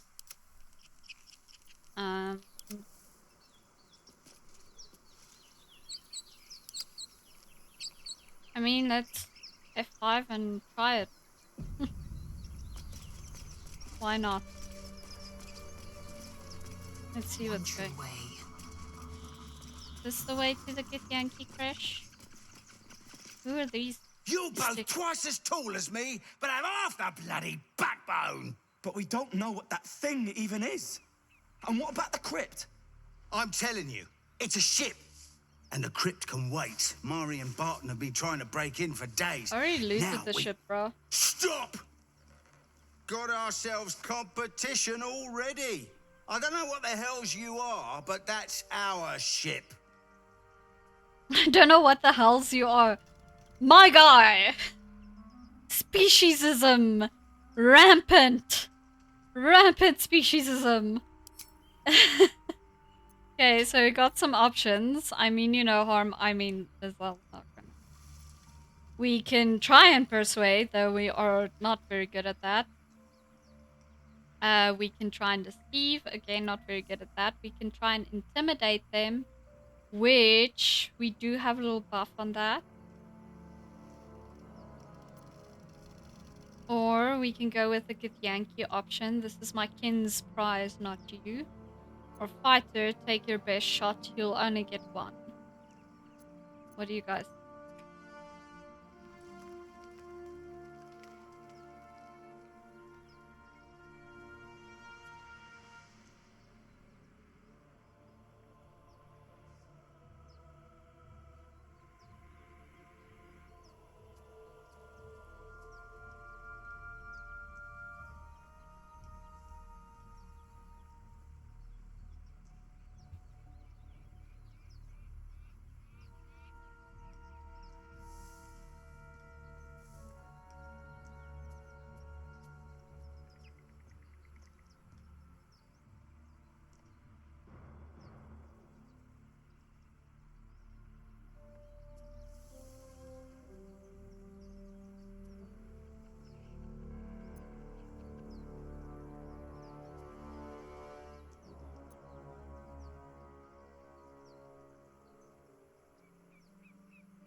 I think I'm gonna go with the Githyanki option here. This is my kin's prize, not yours. Oh, yeah? Well, I don't see any of your kin here to claim it. What's wrong with her face? I'm here. Freak. Oh my Dead word. freak. My guy. Yeah. You're gonna die so hard right now. You don't even know. Okay. Let's see. We've got Gimbelbach. Hamam. So he's a sword on board. He seems to be fighting with a two-handed weapon. We've got a wizard over here. And a rogue. Alright. This guy called me ugly. So I'm going to teach him a lesson that he will never forget.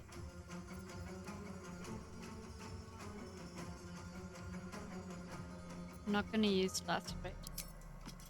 Just go in with the dash. Ooh! Lae'zel! You monster! And this one was also... Oh, I missed it.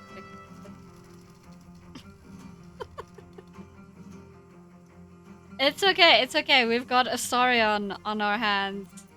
He will save me. Let's see. Can I get a... Can get a sneak attack. Just have a short bow. I should have really given you guys better weapons.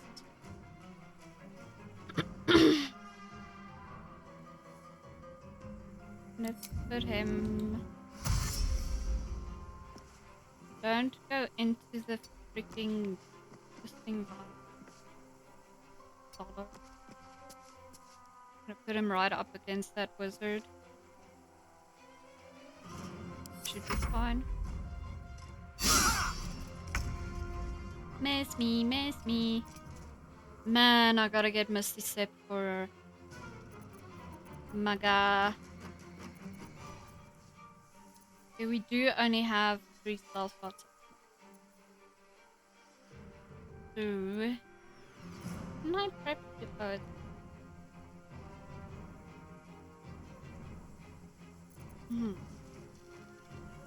I think if there are more guys.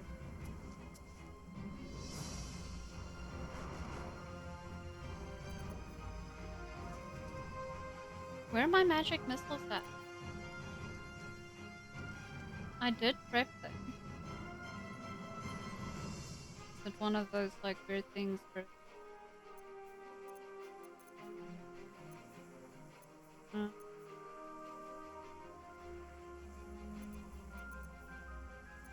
let's see. 24, we've got 16 there.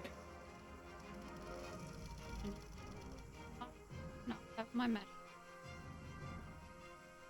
I don't want to get him to do that.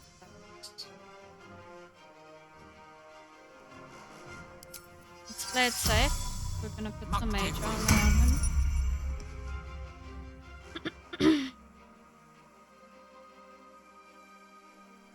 It can work, but I don't want to get close.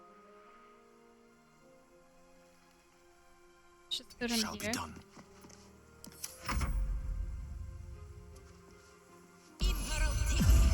How did he not get an attack of opportunity? He hasn't used his reaction. Or does she have some weird thing? Okay, let's punch this guy. Yeah. You species' dong.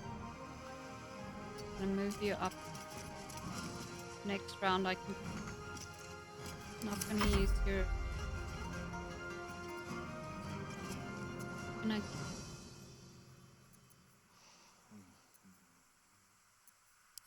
You do more damage. Move out of that. Should get...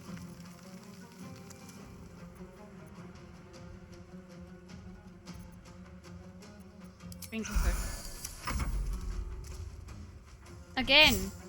Does this girl have some kind of...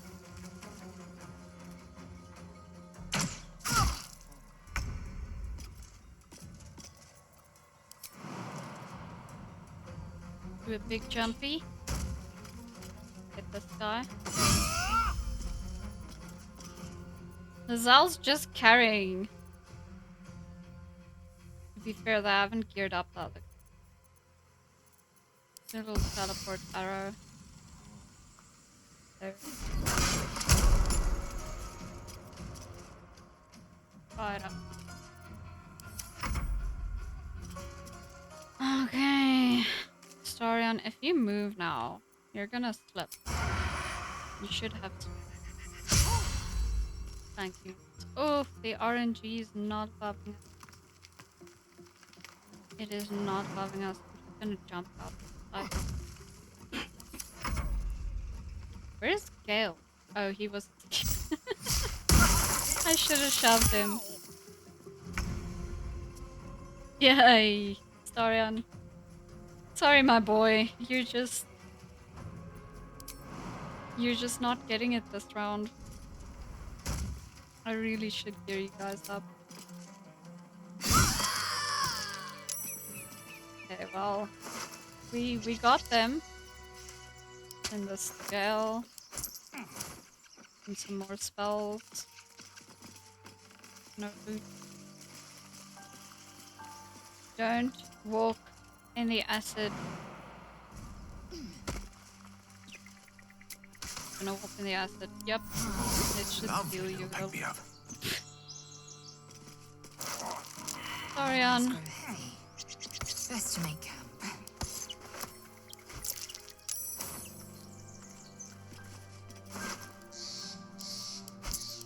We need them sausages.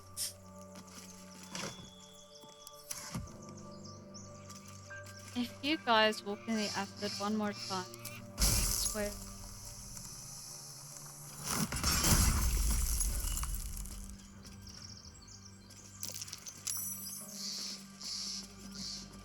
curious. Can a fire arrow destroy these guys? Can. Good to know. One Does true make way. sense. Backpack. Goes Starion and rope for no reason. I do not have.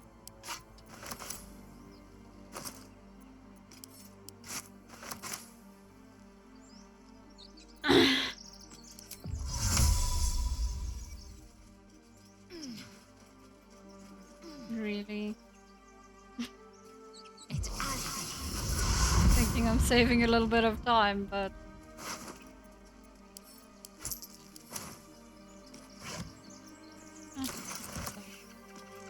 okay, guys, you do not have the appropriate attire.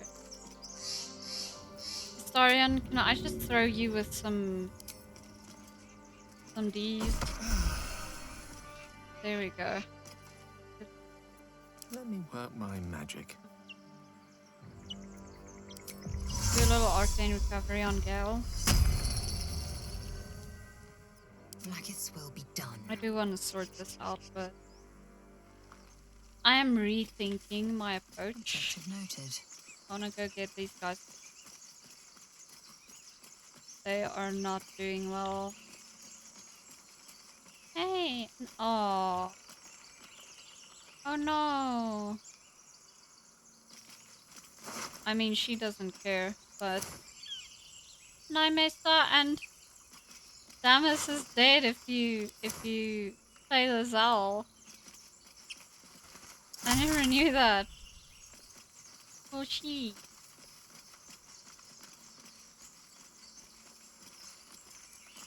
Okay. Maybe let's just go face the horde. I hear shouting up ahead. We should check Face it out, them from but above. be careful.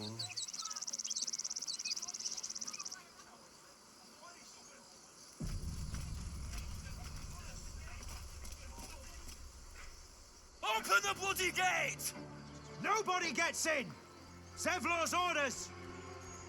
That pack of goblins will be on us any second! What's going on? Goblins are on our tail! Heard and you're Open so the gate, annoying. Zevlor, now! You let Not goblins here. here? Where is the druid? Please! There's no time! How is that proving anything?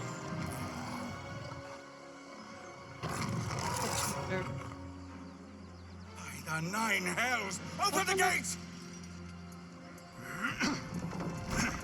Cannon, no! They killed Cannon, guys. There's no more Cannon in the game.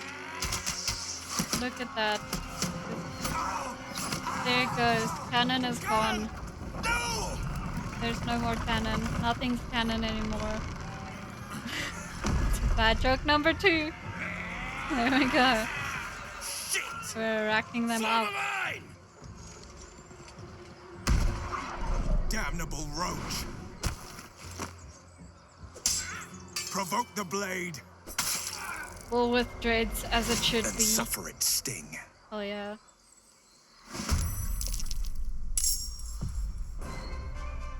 I just... Not that it's gonna accomplish anything, but I just love doing this.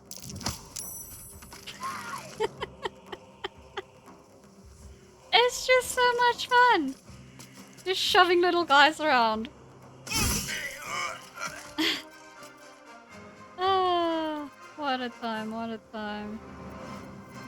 What a time to be alive. Let's get some aggro on this.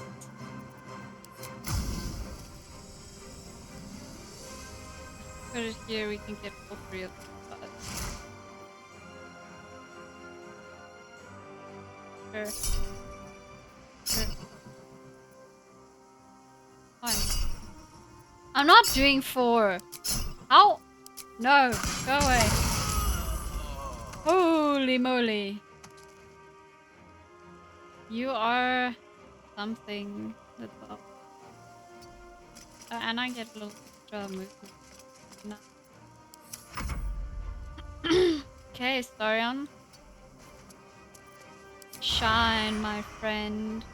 You will be flanked. Why aren't you flanking that guy? Fine. Kill the goblin. Am I in line of sight? No, surprisingly not that side. It'll get seen soon. Okay, Gale, my progeny.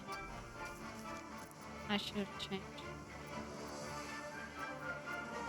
Let's have a little fun. Let's have a little fun. And we do we'll sleep on. Yeah. Make Aradon go to sleep.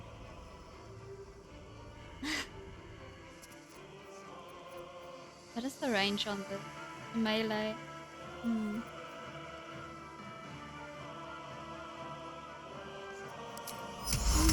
So likely, this bugbear can get very. Yeah, that's a problem with 2014 rules. Hit point based. I'll just sleep that guy. Get out of the way. Wanna use concentration. Get to the high ground! Raiders! Charge the bastards! Maybe there's the attack. For the absolute!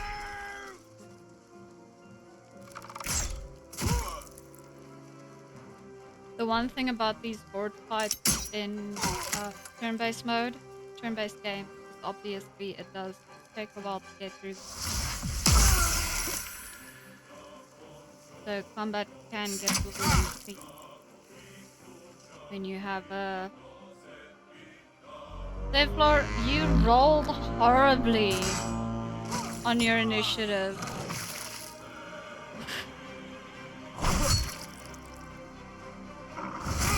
Go for Aradon. My sickle and sword! Strike them down! Oh, I do like the verbal components that they put in for the...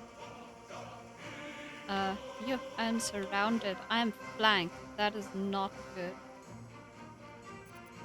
Get this one out of the way. I could have done a simple bow, but here we are. There we go. Let's get some flank up with this guy. Do we wanna... Yeah, why not? Let's use our action surge. Take the bugbear out. Here we go. Beautiful. Hey, Astarion. You have a job. Only one. You're too far.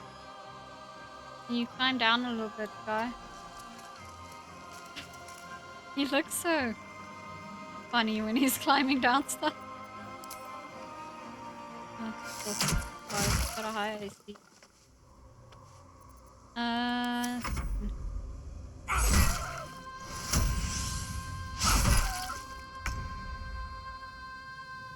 Outflank, outsmart.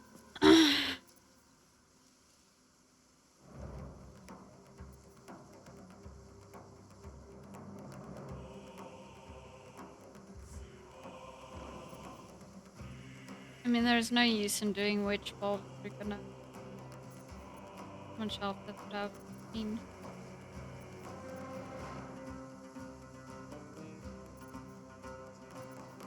Yeah, let's throw a fireball. Good enough.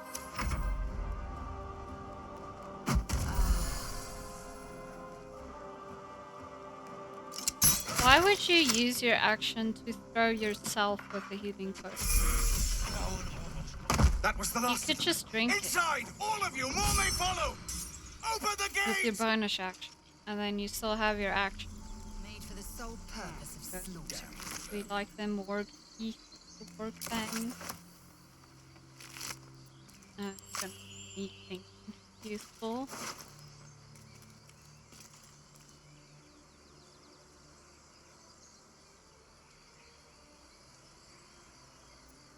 You have some money on you. An efficient path. Let's have a look. We leveled up, that's exciting. You always gotta loot, guys. It's no use in leaving useful stuff. Grease bottles can be very. Let's give it to Astarion. There you go. You can learn grease, and then you can grease up your enemies so that they're better looking. Or sometimes it just makes it worse.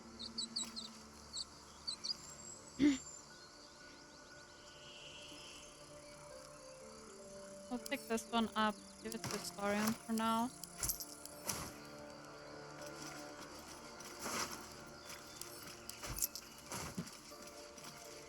Level up in a moment. I just want to look at these guys. Okay. Level 3. Here we come.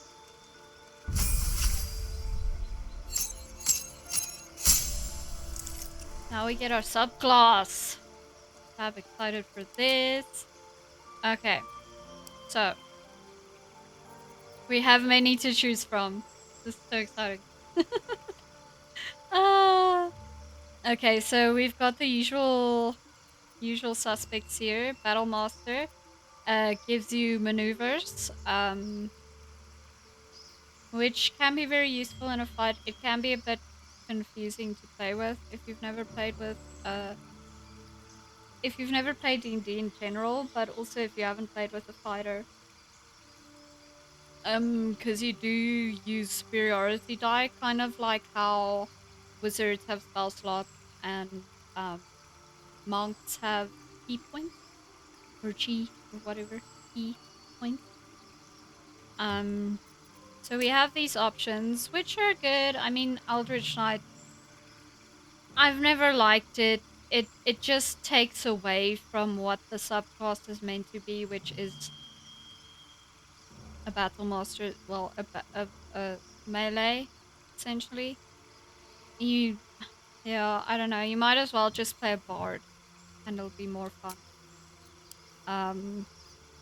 You do get to bind your weapon, which is useful because it can't be knocked on your hand, and it automatically returns when it starts. There are some fun builds with the Eldritch Knight, but it's not my favorite. Champion is kind of similar to your barbarian. The number you need to roll a crit hit is reduced by 1. It's stacked. Kind of fun. Then we have the modded ones. So Banneret. The Banneret is a knight who inspires greatness in others by committing brave deeds in battle. The mere presence of one is a hamlet. Words are hard. Ugh. The mere presence of one in a hamlet is enough to cause some orcs and bandits to seek easier prey. A lone banneret is a skilled warrior, but a banneret leading a band of allies, can transform even the most poorly equipped militia into a ferocious warband. Which sounds really cool. You get Rallying Cry. When you use your second wind feature, you can choose up to 3 creatures within 18 meters of you that are allied with you. Each one regains 3 hit points provided that the creature can see or hear you. That is quite useful. That might be very useful, seeing as we might have unalived our healer. We also have Brute.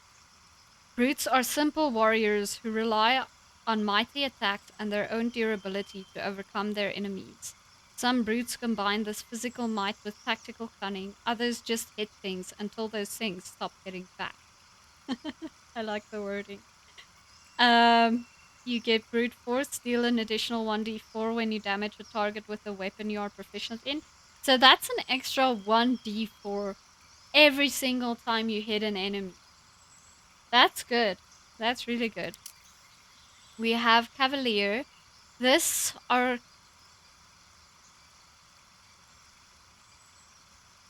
archetypal.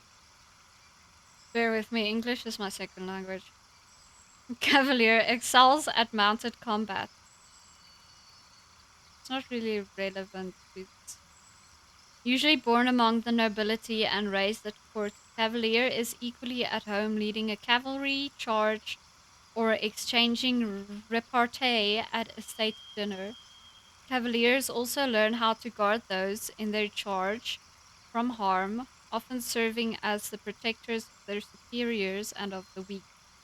Compelled to right wrongs or earn prestige, many of these fighters leave their lives of comfort to embark on glorious adventures.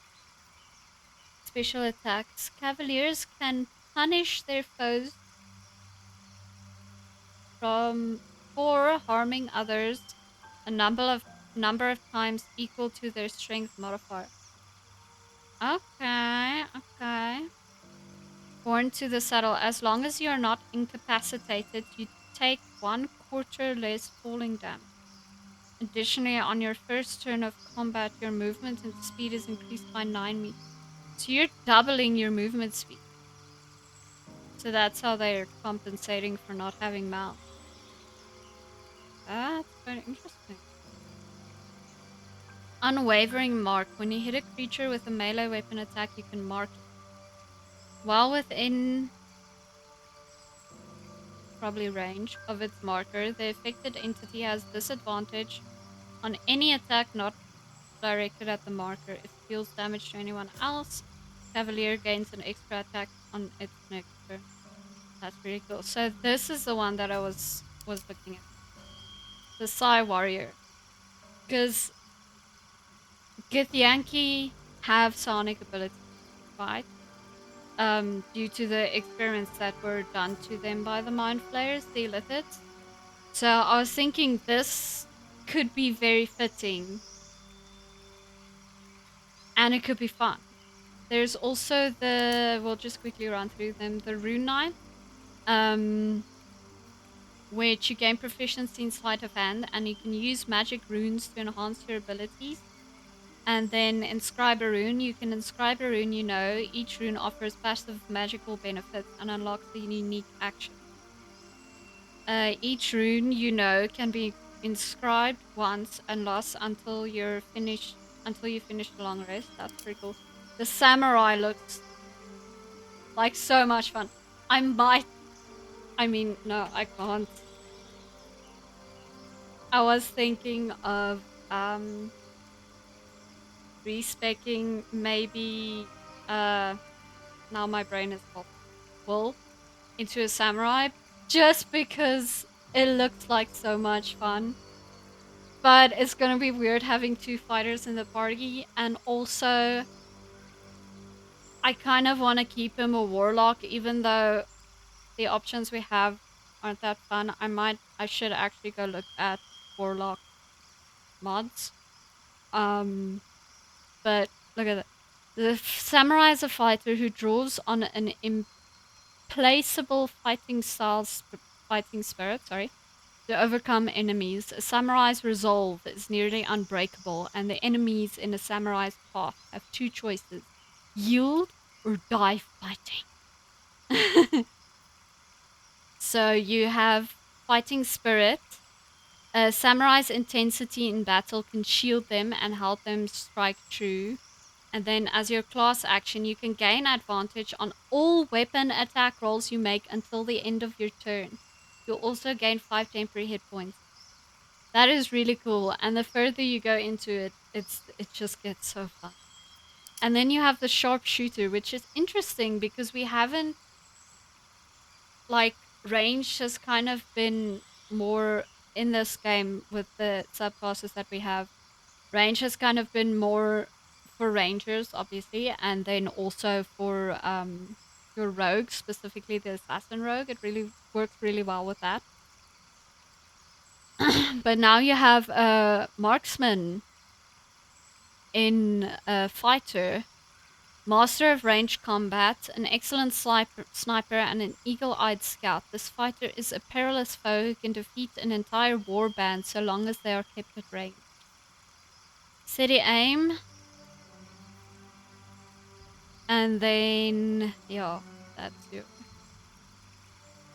Range attacks made with weapon against the target ignores penalties from high ground rules and deal an additional 3 damage. That's really cool. But I think we're gonna go with Psy Warrior just because it fits the character more. Because she is a fighter. I mean, they grow up in a very militant style society, you know? So, I mean, they don't have like living with your parents, growing up, everything. Like, since you are born, since you're hatched from the egg as a Githyanki, you are put into training immediately. You are a soldier. You live to fight Illithid and to serve the Lich Queen Vlaakith. So, but yeah, awake to the psionic power within, a Psi warrior is a fighter who augments their physical might with Psi-infused weapon strike. So psionic, it's the type of psychic damage, it's the type of damage that the Illithid would use that they kind of infused into the game. Into your weapon strikes, telekinetic lashes, and barriers of mental force. Many Githyanki train to become such warriors, as do some of the most disciplined high elves. So cool. So you do get psionic energy die. So Psi warriors harbor a wellspring of psionic energy within themselves that fuel the various psionic powers they have. Kind of like your key points for your monk. You have a number of psionic energy dice equal to twice your proficiency bonus. So at level 3, I'm pretty sure we still have a +2 for our proficiency bonus. So we'll have a +2 on our side eye. Protective field creates a momentary shield of telekinetic force that reduces incoming damage. That could be cool. Sonic strike. Once on each of your turns, when you damage a target within 9 meters with a weapon, spend 1 psionic energy die to deal an additional 1 to 6 force damage. That's also really cool. Once per turn. Then we have a class action telekinetic movement. Move an object or ally you can see up to 9 meters to an unoccupied space. Once you use this ability, you cannot use it again until you finish a short rest or expend a psionic energy die. That is really cool. So that's essentially like giving your party members Misty Step. That's very cool. And then we have another class action is restore psionic energy die. So that's the class feature of the wizard to restore a spell. I'm definitely going with this. It looks like it's going to be a lot of fun to play with.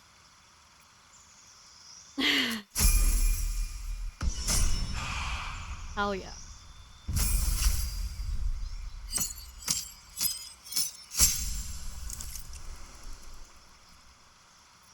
Okay, dude, you are not going to be Arcane Trickster. I want to make him a swashbuckler for now. Hi, Jory! How are you? It's nice to see you in the chat. Welcome, welcome. We are bouldering the gate.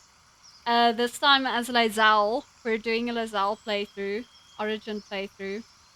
And we're just busy going through a level up. We unalive Shadowheart. She was extremely hostile and racist towards us. So, you know. So we don't have a healer. But we picked up Mr. Astarion and Gale so far. So welcome to the chaos of this playthrough. I think it's already a lot of fun. Okay, so I'm thinking of making him a swashbuckler for now, although I do really want to respec him into a bard.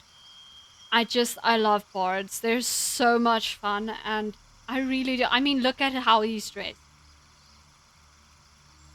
He looks like a jester. I'm ready to be the hater that makes you famous. Thank you, Jory. Bring it on, the hate. Bring it on. Bring it on. But yeah, for now, Swashbuckler is a really fun subclass.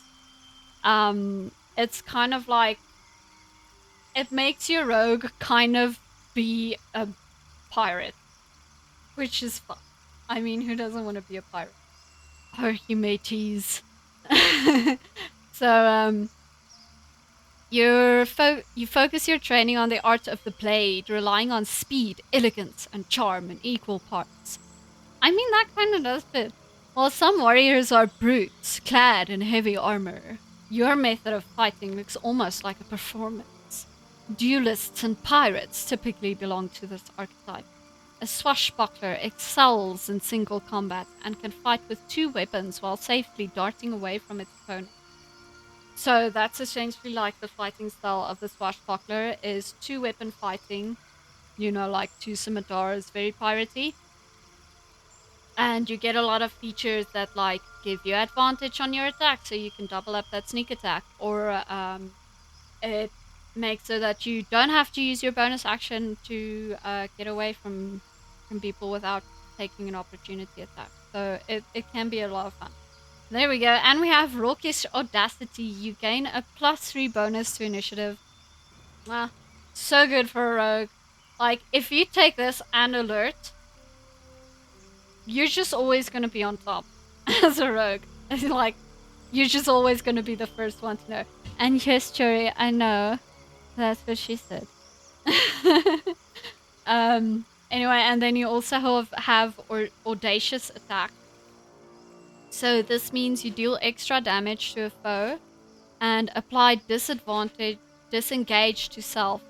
So that means you can move without taking attack of opportunities.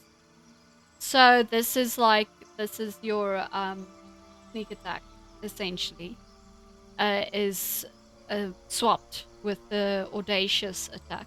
We'll play a bit with Swashbuckler. I might not change him to Bard then. I'm not sure.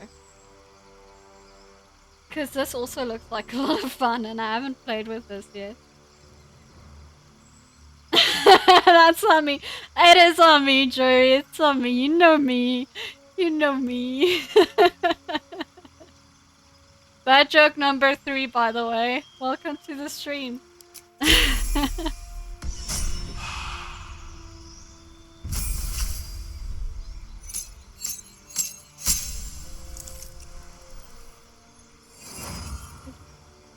Okay, so now we're leveling up Mr. Gale over here. Mr. I am also important wizard. We made him an enchantment wizard, which could be a lot of fun. I haven't played with enchantment wizards yet. Let's take a look at our spells. Arcane Lock doesn't really come up in this game, honestly.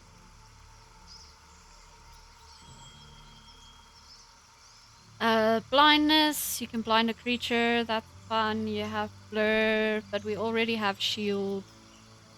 Cloud of Daggers is always fun. Crown of Madness. Instill madness in a humanoid enemy, making them attack the creature closest to them other than you, even if it's an allied creature. That can be really fun, and it is a enchantment spell. We have Darkness, Dark Vision, which, I mean, whatever. Detect Thoughts. Unless you're playing a wizard, like, as your main character, Detect Thoughts doesn't really... You have Magic Weapon, which can be fun, but it basically just makes the weapon a +1 weapon.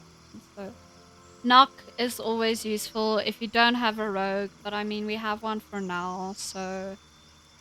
He looks like a lustful bard that respects into the arcane, but still has relations with every barmaid he sees. For real though, right? He's got that Chad energy. Like, seriously. You'll hear him talk a little bit later. He's... Yep. Respect, yeah. Hold person. Oh, hold person is very useful. I'm gonna get that one. Gust of wind, flaming sphere, enlarge. I mean, that could be useful, but I'll learn it later on. He's one man bun away from stealing all your girls. For real though. Mouse Acid Arrow is really good. Then we have Mirror Image. Misty Step is useful. I should maybe... Chat, should I give him Misty Step or should he just suffer? Should he suffer with his man bun?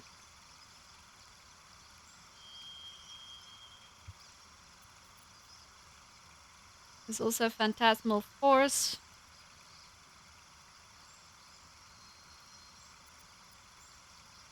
Rain of Enfeeblement. Scorching Ray. The invisibility gets very useful later on. Shatter is really nice sometimes.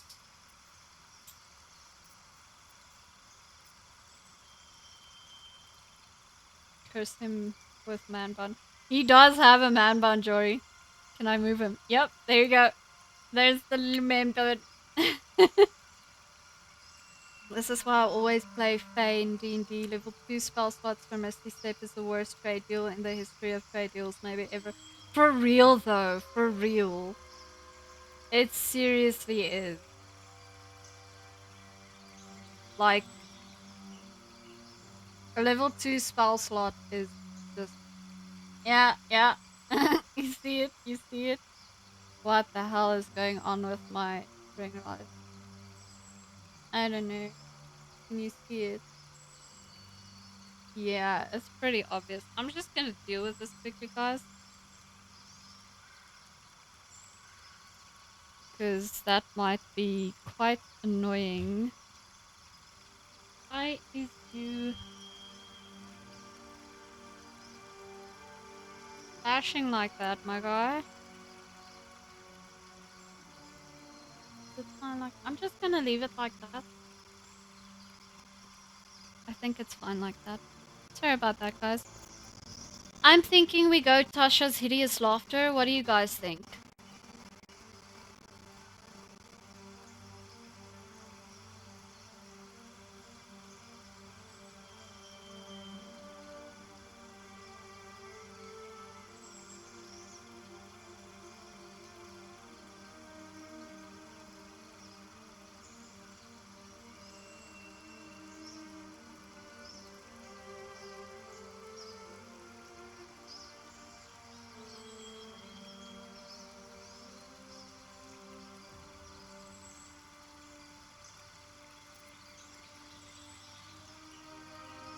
I'm gonna replace some of this.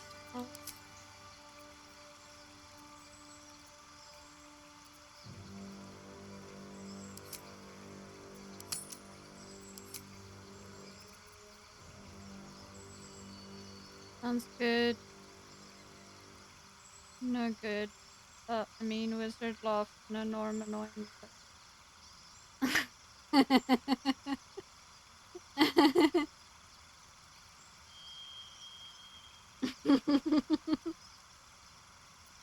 Okay, let's just change our cantrip quickly. Ba, ba, ba.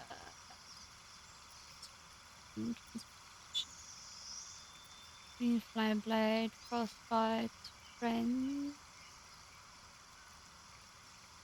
I mean, you can only cast it in his turn. Something light. Light. Lightning, minor illusion, mold earth. Prestidigitation! Honestly, guys, I might get prestidigitation just because I hate it when my characters are full of blood.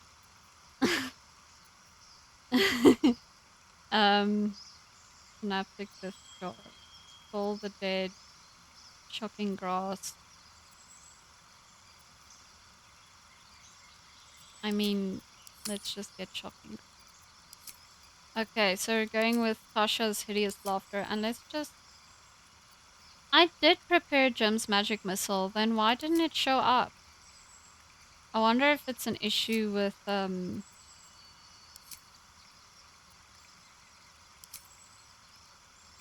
with the icon.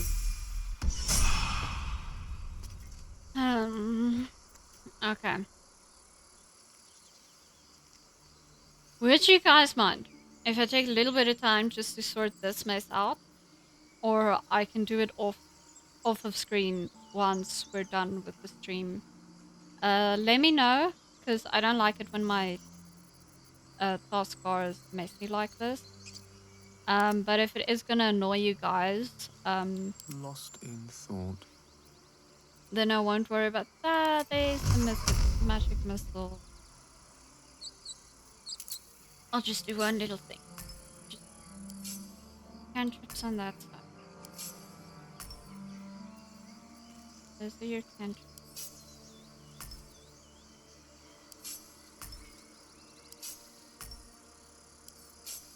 And this is the cross.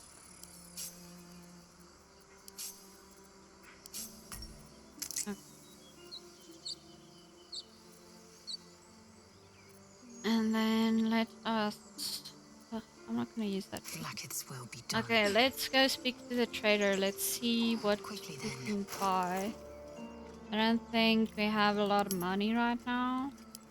We could sell some stuff. Why do my food not go to my food bag? Seriously. No, I meant... Ugh. Why do I have... Oh. That's camp clothes. I just put food in my clothes bag. Okay. Kinda better.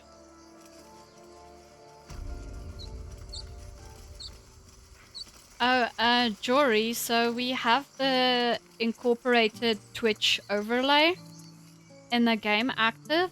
So you guys will be able to vote on the dialogue options, and also you will be able to, there should be, like, if you look at the side or somewhere, I'm not sure, there you can check the journal and the party tab, so that you can, you know, see what's going on. There are Okay, I children have to here, deal you with Aradan fool! first.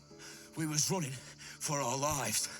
You led them straight to us, and you let them take the druid too? Unbelievable! You look like a bloody doormat. Yeah, I can't do the accent, but yeah. Absolutely, he would mock you in the purest of British accents. Okay guys, first poll of the coming back we have, where there's one goblin, there's 10. I'm leaving before the horde shows up. My text is larger, but that's just because I am slightly blind. I'm old, so yeah. One fight just ended, and now you're picking another. Relax, Druid. Those goblins didn't take any prisoners. You can cough up my payment anytime. We have the Githyanki option, which we are. Stop squealing like hatchlings, or settle this matter in blood. And then the fighter option. I've seen much bloodier battles than this. Consider yourselves lucky. I would put my vote in number 5, the Githyanki option, but go ahead, guys. Vote for your favorite dialogue option. What do you think fits our Githyanki roleplay the best?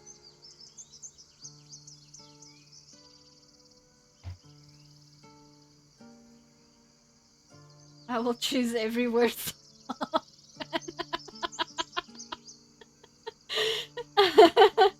I mean, you be you, man. You be you, Jory. Sounds 5 sounds evil. I like it. Yeah. I mean,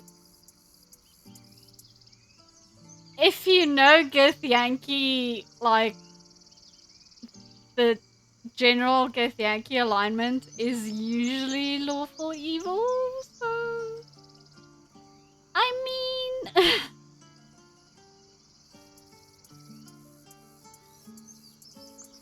Just let me know when you guys are all done voting. I know Jory's votes in, I'm assuming. I just don't want to skip you guys.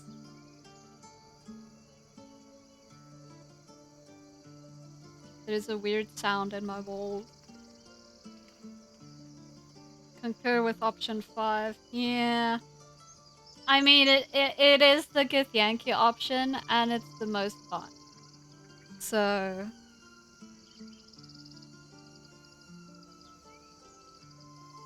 Salvatore, what do you think?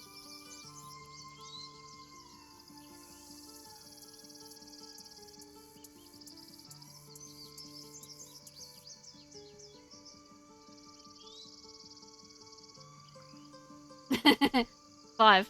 Cool. Stop squealing like hatchlings, or settle this matter in blood. What chewed you up and spit you out? Show some respect.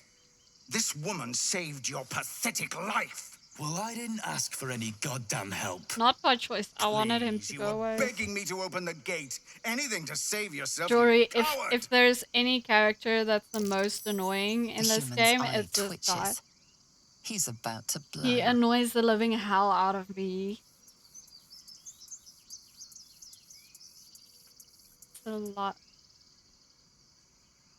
Saliva avatar. I am missing the joke completely. Just like a proper Githyanki. Like it.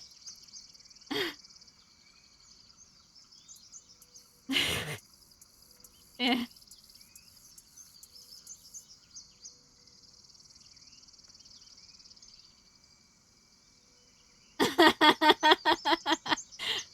Okay, I see it is Jory.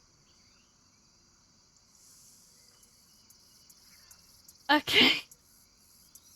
I think I'm missing the reference, but it's fine. You can explain it to me when you get back from work.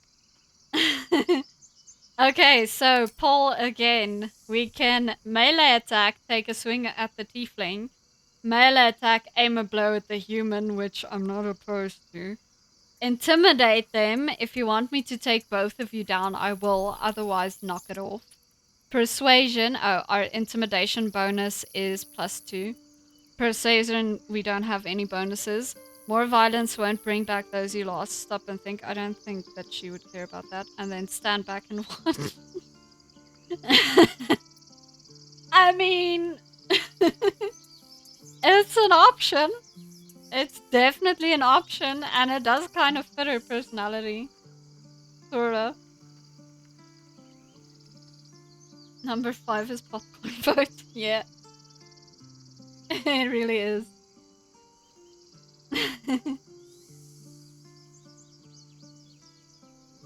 You guys are just gonna make this into the most insane, chaotic stream ever. It's gonna be really funny.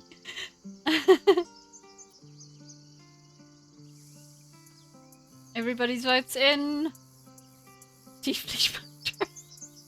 I mean, she would. Jory, she would. She would. Nothing of value was lost. No. No. No, it wasn't. Okay, I'm gonna assume everyone's votes are in 5, 4, 3, 2, 1.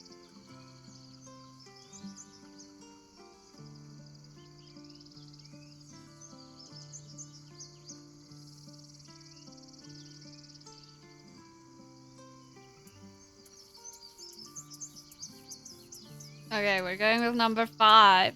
Stand back and watch. Should have done that a long time ago.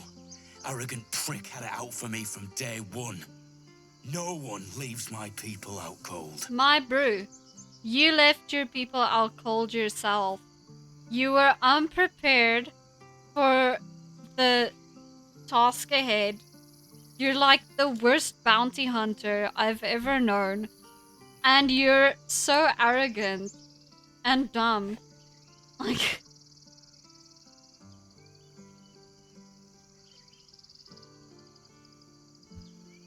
Oh, this character. Okay.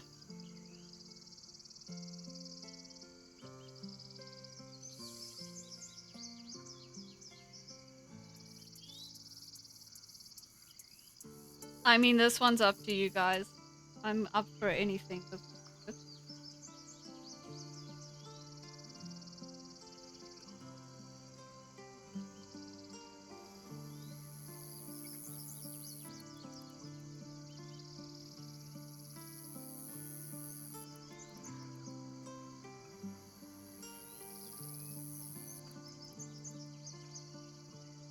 Guys, not another coin flip. Salvatore, come on, you gotta be the tiebreaker here. Let him speak to the people.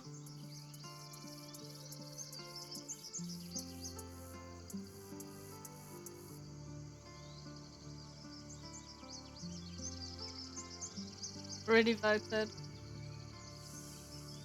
Do we have to flip a coin? Who hasn't voted yet?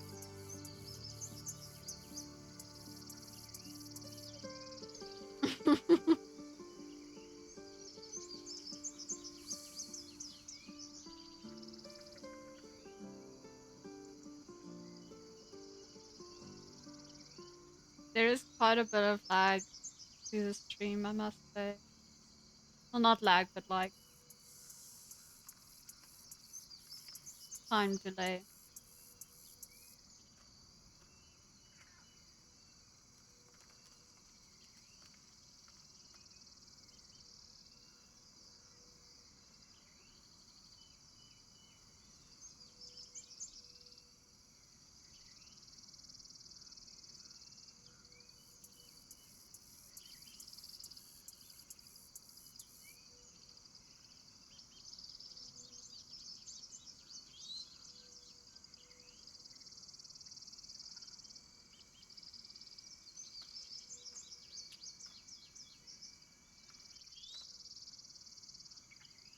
Okay, I'm gonna flip a coin. Flip a coin. Flip a coin. Heads, number 2. Tails, number 3.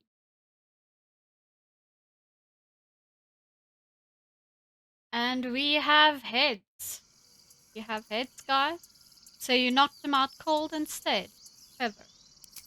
Only way he shot that hole under his nose. He was right, though. Oh, wow. Coming back to this hellhole was a Yeah, mistake let me know no if it's the amount of same gold for can the put rest right. of you. I'd rather face So I another can round look of goblins into than stay in how this to fix pit. that. Because that could be quite annoying if it's For once. Come, only up let's for a interrogate the locals. short moment. One might have seen other Githyanki.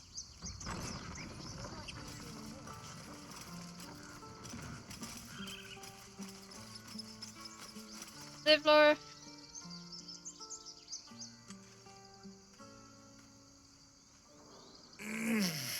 Regression. A cheap shot. I should have expected that.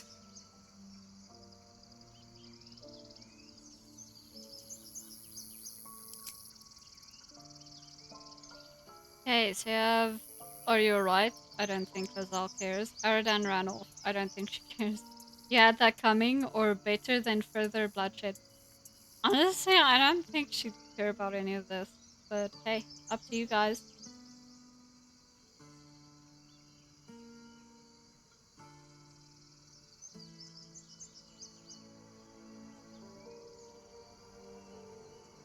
Just so everybody knows, I'm probably gonna end the stream in about...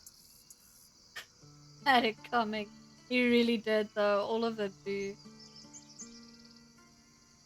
Come on, come on.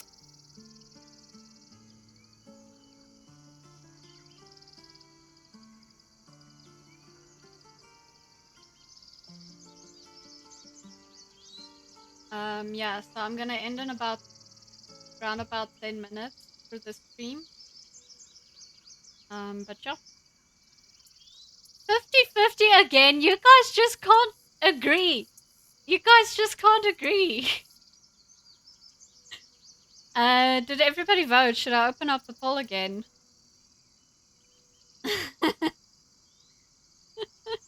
For real, man. It's a problem. You guys just can't agree on anything. It's all Jory's fault. Yeah, Jory. What are you doing?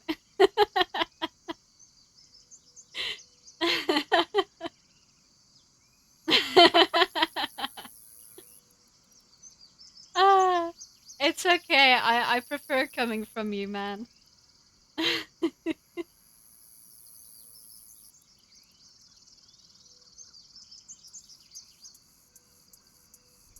Are we flipping a coin again? This is insane. Fine, fine. I wonder, because I want to see how many viewers have voted. I can't see. I'll open up the poll again if not everybody has had a chance to vote. But for now, let's say number 2 is heads, number 3 is tails. Let's flip. and its heads. So, but he kind of did have it coming that I'm gonna veto this. He had it. You had it. I don't like being mean to the tieflings, but I am a Gith. I don't give a crap. Did I now? It makes no matter. This grove has problems enough. Whatever your business, I'd see to it quickly. The druids are forcing everyone out. This attack will only strengthen their resolve. Sucks to be you, man. Sucks to be you. Pull incoming.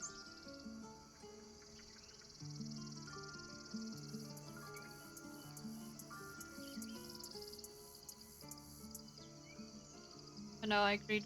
Oh.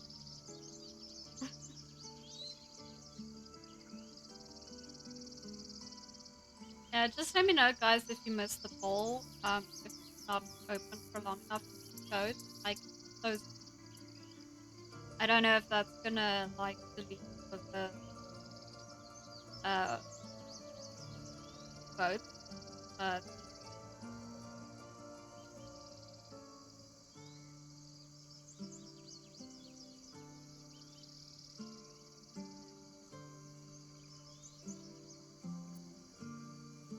we have 100% vote at the moment. That's unheard of.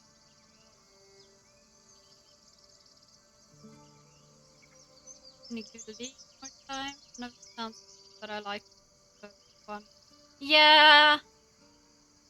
Yeah. I mean. Okay, we're going with one. I have no quarrel with the. There have been several attacks by different monsters. The druids blame us outsiders for drawing them here. Nobody's welcome anymore. They've started a ritual to cut the grove off from the world outside. We can't stay, but we'll be slaughtered if we leave. We're no fighters. You look like a fighter, my guy. Full opening.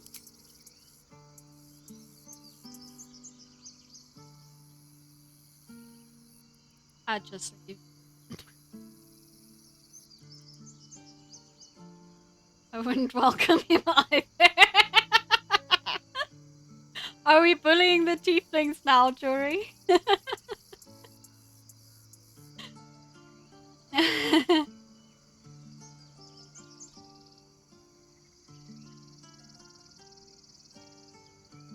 He's a little goody-goody. So, I mean, for us. Okay, let's just leave, man. I'm gonna go buy stuff. I don't want to be talking to you. If you'll excuse me, I'd best get my people moving. Yeah. You do that. You do that, guy. So I'm thinking this is a good time to stop. It gives me a little bit of leeway to go and just sort out all of the equipment and the taskbars and stuff like that off screen so that you guys don't have to sit and watch me do that. But yeah, next time we can dive deeper into this infested hellhole that we call the Druids Grove. We can go meet the Druids and hopefully we can go get the Withers, Daddy Withers, so that we can reflect a little bit so that it makes sense for the setup that we have right now.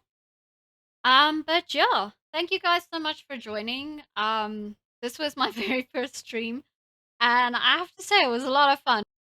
And if you've already followed, thank you so much. I really appreciate you guys. Bye. Thank you. Bye.